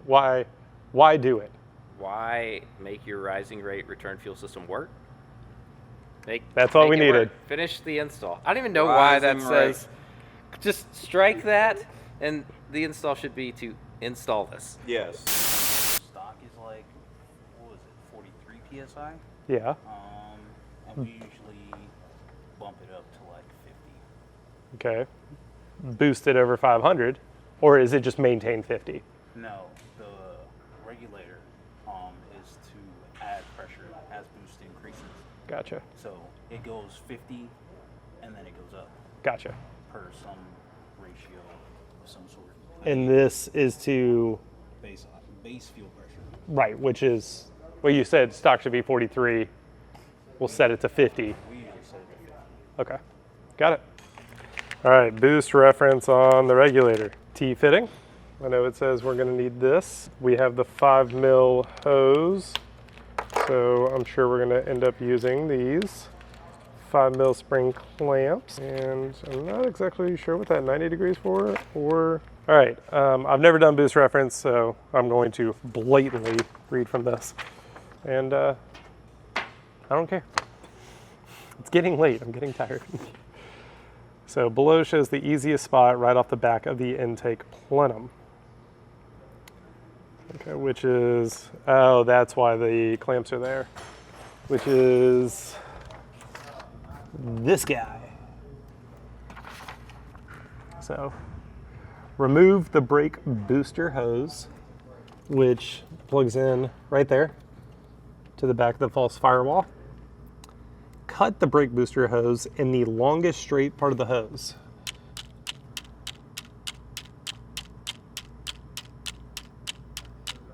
I don't know what that means. In the longest straight part of the hose. So it looks like, yeah, because that's straight back there, but it looks like kind of right where the clamp's at. Install the reduction T. So a T will go in this way, and I guess the other half will go into that T, and then it'll give us a line out to connect the 5 mil vacuum onto the 1/4 inch barb. Make sure all connections are secured. You can also tee into the brake booster hose after it routes behind the firewall towards the brake booster compartment for a cleaner looking installation. The brake booster hose has a check valve in line near the brake booster. Squeeze the hose to locate the check valve. Cut the hose anywhere between the check valve and the upper plenum and install the T there, and then we'll run the 5 mil from there over to here. Wesley, I love you. We're gonna do the cleaner one. It's gonna be more work, but it's a clean car. If it was my car, I'd be doing it the other way around.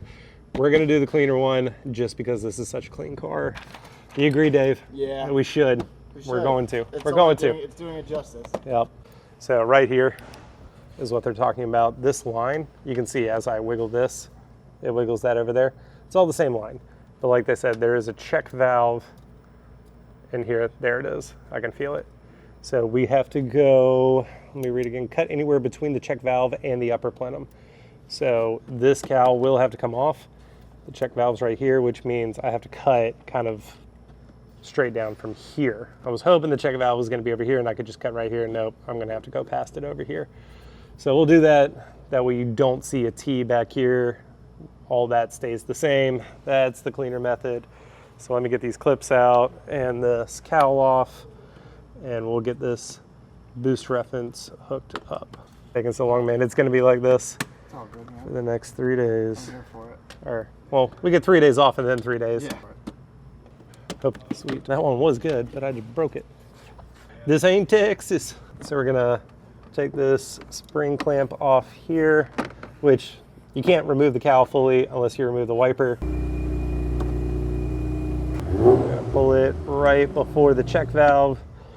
So yeah, our check valve is kind of right there. There we go.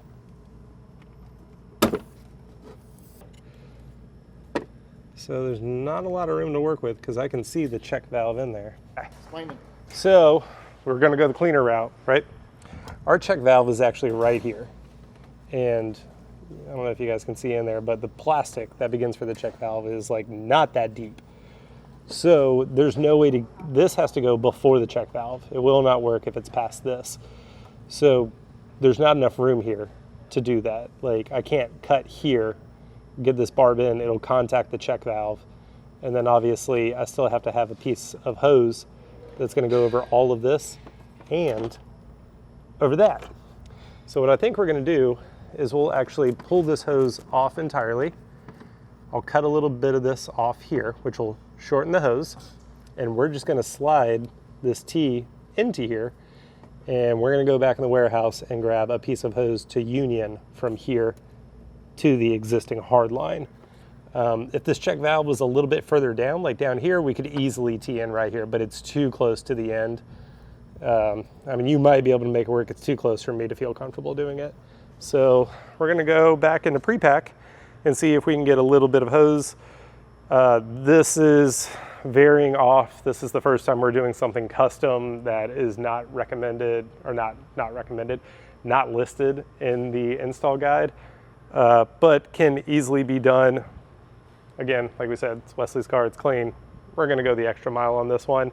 And you can do this at home. Of course, you can run over to your local hardware store and get a piece of hose to do exactly what we're doing. We want it to be clean, tidied up.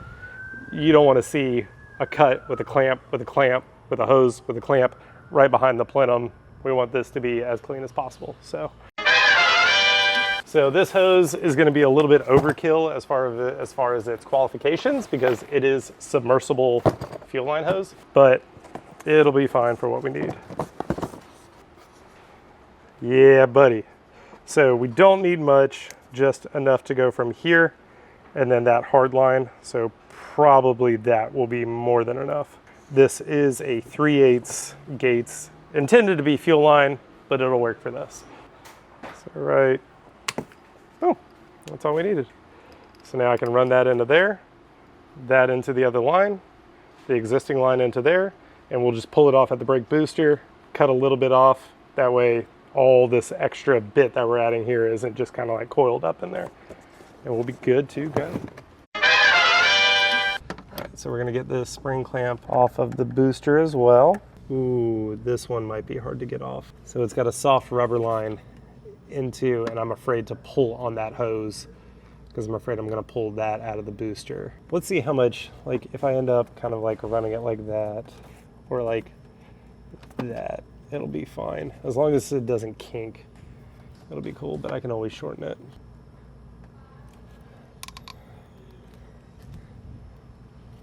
There we go.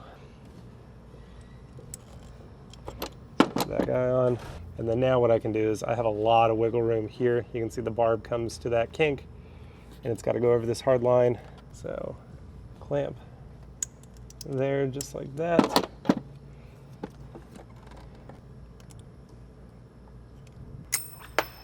Goodbye. Oh, I hate spring clamps.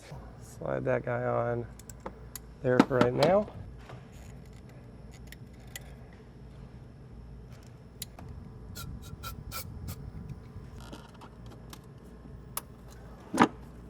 There we go. And there we go. And that line didn't cut the factory line, and we're good. So now we can grab our 5 mil, connect it to this nipple here, and run it on over to the fuel pressure regulator. All right, so take your vacuum line. We got our T here. So there's a hole right here behind the whole V-valve unit, right? So we're just gonna run that guy in there. and then lift up the cowl, and I can see where that line comes in. And I'm just gonna kind of push it in until I can get my hand in there and grab it through. Boom. Grab that line, kind of feed it through. And then grab a clamp and your pliers that you left on the tool bench. Okay. Slide it over the vacuum line. And then put the vacuum line onto the T. There we go. And then run the clamp over that barb fitting, just like that. So now we'll pull some slack back out. We're gonna route it underneath that line, in between the harness and the firewall.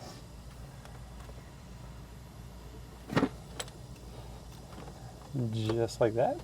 And then up to the regulator. We only need about that. Another one. A fuel pump, since you guys are now the fuel pump masters. Another one?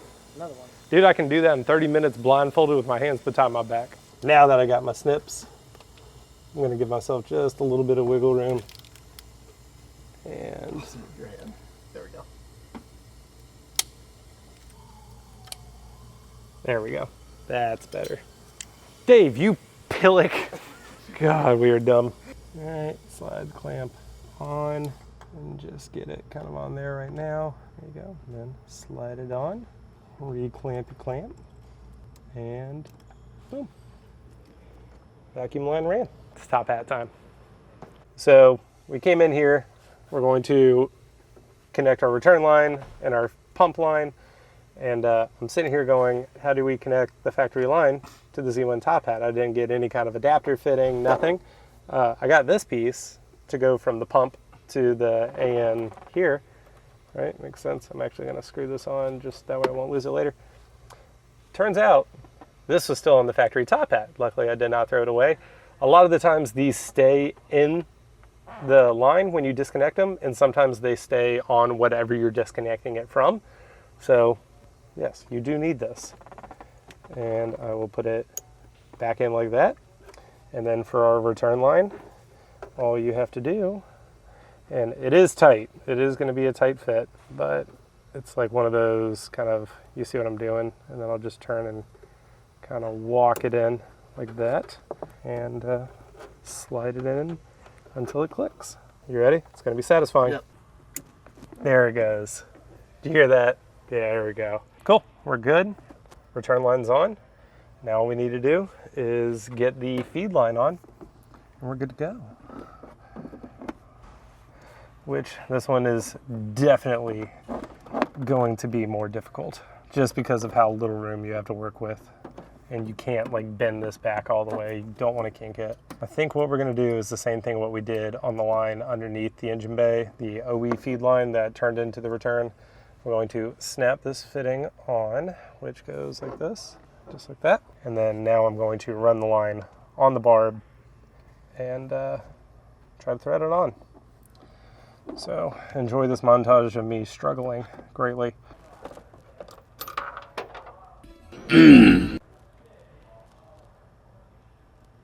That sucked. Thread this on first so this can't fall off again. But like the problem is like, how do I get it on without dropping this either? Oh my God. Dude, I hate this. Now once it starts threading, it can't go anywhere. Okay, we're good.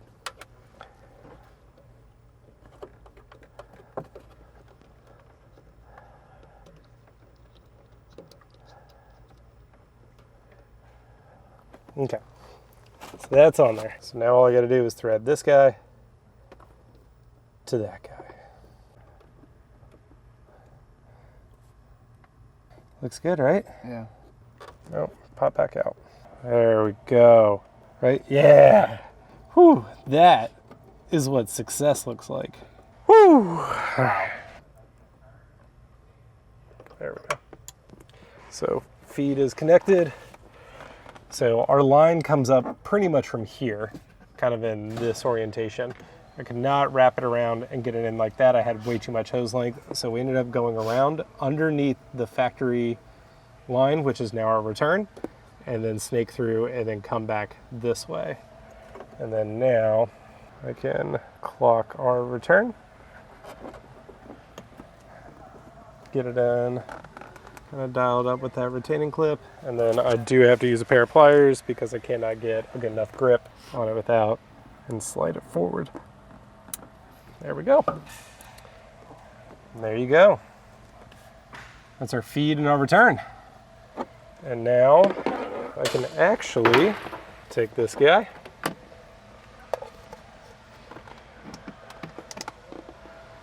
feed him back in, run this rubber grommet all the way around. So, almost forgot about the carpet we pulled out.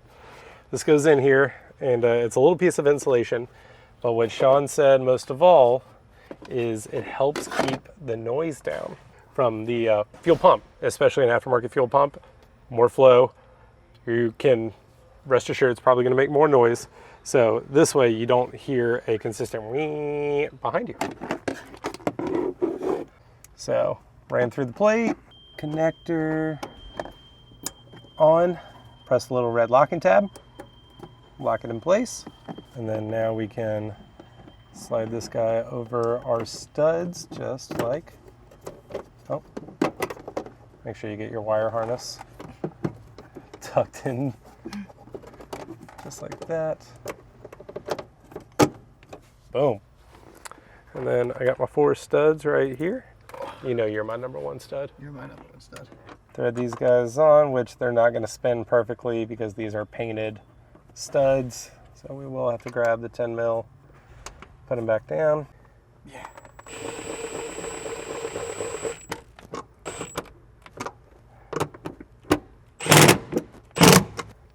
Cool.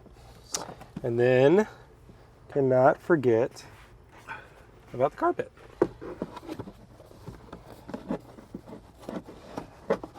Yeah, it definitely has to go like that. There we go. There we go. Do not skip that part. This helps insulate all the sound and everything from your fuel pump. And with an aftermarket one, I'm sure it's going to be a little bit louder than it initially was. All right, let me go grab the carpet. Alrighty. All right, now we can put our carpet panel back in, and it should just fall into place. Boom. Dave? Yes. We're almost done. Fuel injectors. So, top hat's on, fuel line's connected to the return, to the feed. All that's good. So now we can put our lower plenum back on, put the injectors and the fuel rail back on, and we can test for fuel pressure. Let's go. So I'll take these guys off, then we'll go get our new gaskets. These are symmetrical, so either way. And just like that. And now the plenum.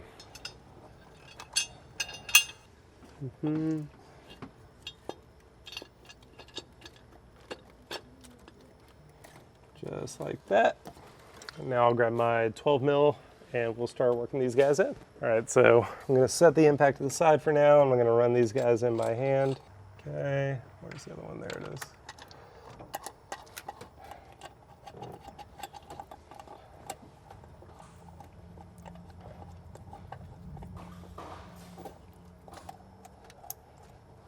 Got the torque spec on 1. I'm just running these guys in until they're a little tight.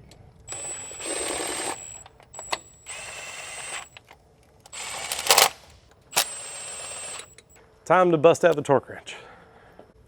So it's a 2-step process. We've already done it to 5, and now we're on the final 19.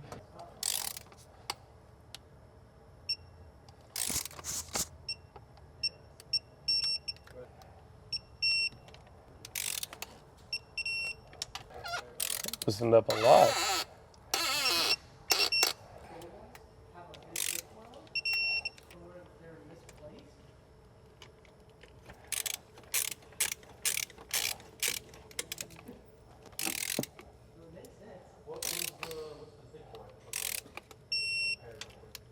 And then there's one more on this side. So we got our lower torque down. I can go ahead and remove this painter's tape from the injector ports. We can get our fuel rail installed after a little bit of Vaseline. All right, so so you guys saw us put the injectors in the rail. And now it's time to put it in the lower plenum. So we're going to take these caps off and Vaseline up these O-rings. That way we can seat it in the lower plenum. And then we have our forward 12 mils that go on the outer edge of the fuel rail. And it as well is a two-step process, just like the lower manifold.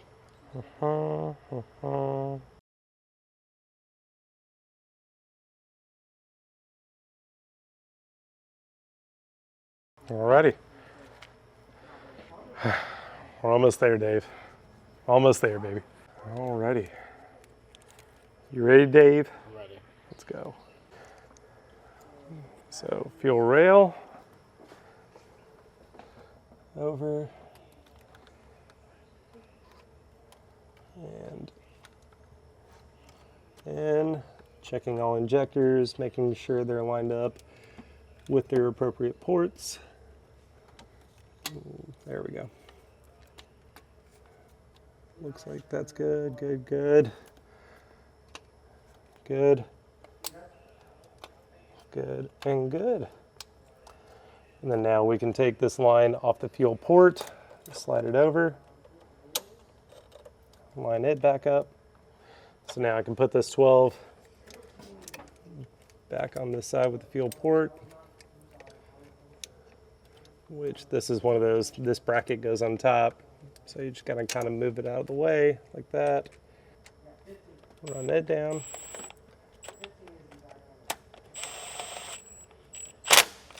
So now I'll grab our 4 bolts front and rear for the fuel rails, run them in to connect the line to the fuel rails. Alrighty. Get these guys started by hand. And then also, can't forget the injector connector on the back. There we go. And then I have our impact set to the lowest setting. I'm just gonna run them in just a little tight. We'll torque them afterwards. Again, this is just to verify that we have the fuel system connected, no leaks, all that.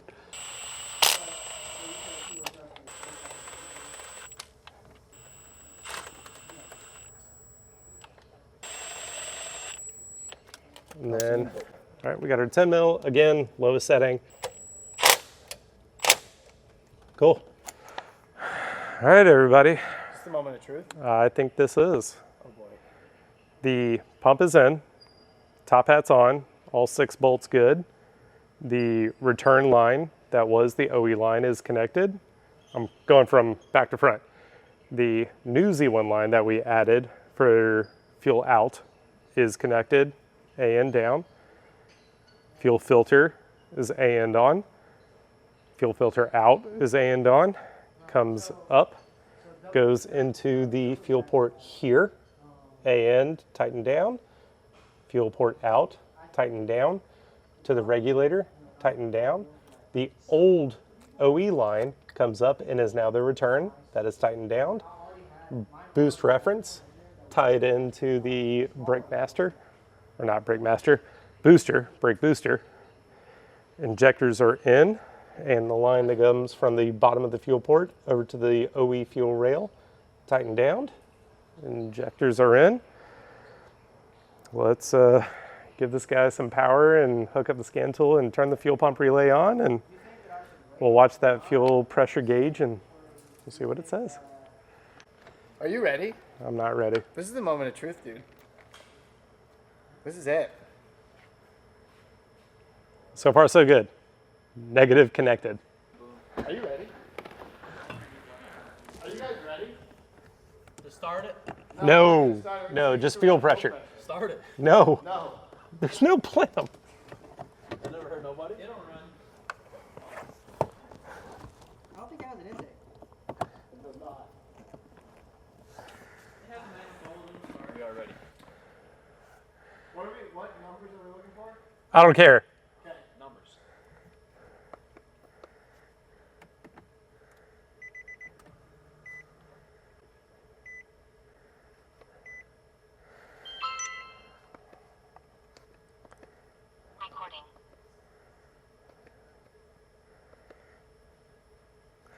Waiting for the modules to load. The suspense is killing me. You watch that. If it doesn't build, which by the way, all the lines are empty. It's going to take a second. When I click it on, I'll let you guys know. But if somebody can look under the car, you watch the gauge and also kind of like look around the engine bay. Anything we touched. I'll watch the top hat.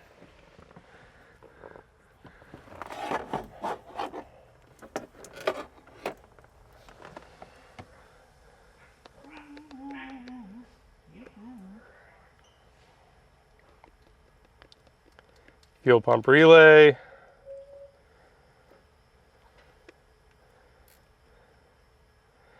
All right, you ready? I'm ready. No, I'm not. I'm ready. All right, 3, 2, 1, on. You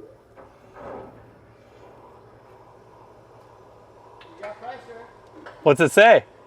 43, 44. I'm gonna let it go. Kill it. It's leaking at the filter. Leaking at the filter. Okay. It's okay. That's not the worst thing in the world. Hell yeah. All right. But we built 40. We did it. We gotta tighten down the filter a little bit, and this is why a Z1 scan tool comes in handy, because if we were to supercharge it, go off thinking we're okay, this is why you test things. Was it bad? Was it a little drip? What was it? A little mess, got a little puddle to clean up, but Okay. bad. All right. Well, let's get it in the air, tighten down those AN fittings, and hopefully that's all it is. All right. So fuel is coming from here. Put a wrench on it, and I'm second guessing myself. Yeah, I needed a little more. All right, I'm gonna check this one while we're here, because why wouldn't you? Alrighty, and Try again. yeah, let's lower it a little bit. The scan tool is still connected, and while it's in the air, let's turn it on, let it run through, Yeah. and then that way we can walk underneath the car, let the fuel pump run, make sure pressure is good, and check underneath. Fuel pump sounding good though? Seems good. Yeah, I mean, you could hear a lot of air coming back through the return, but it's a whole empty fuel system. That's to be expected. Everything seems fine over here. All right, Ready for boost. dash 6 going right here if anybody needs it. And you ready? I'm ready. On in 3, 2, 1.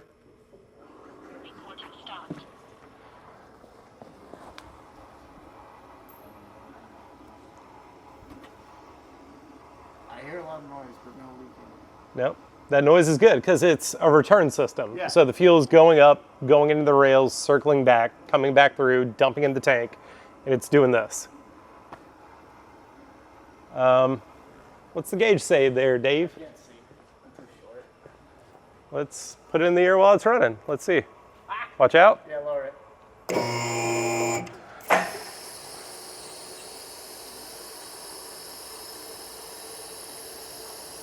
Should be around 40, 43. 43. That's OE.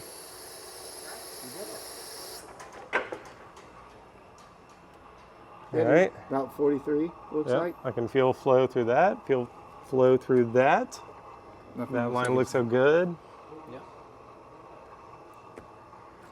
We did it. see. We did it.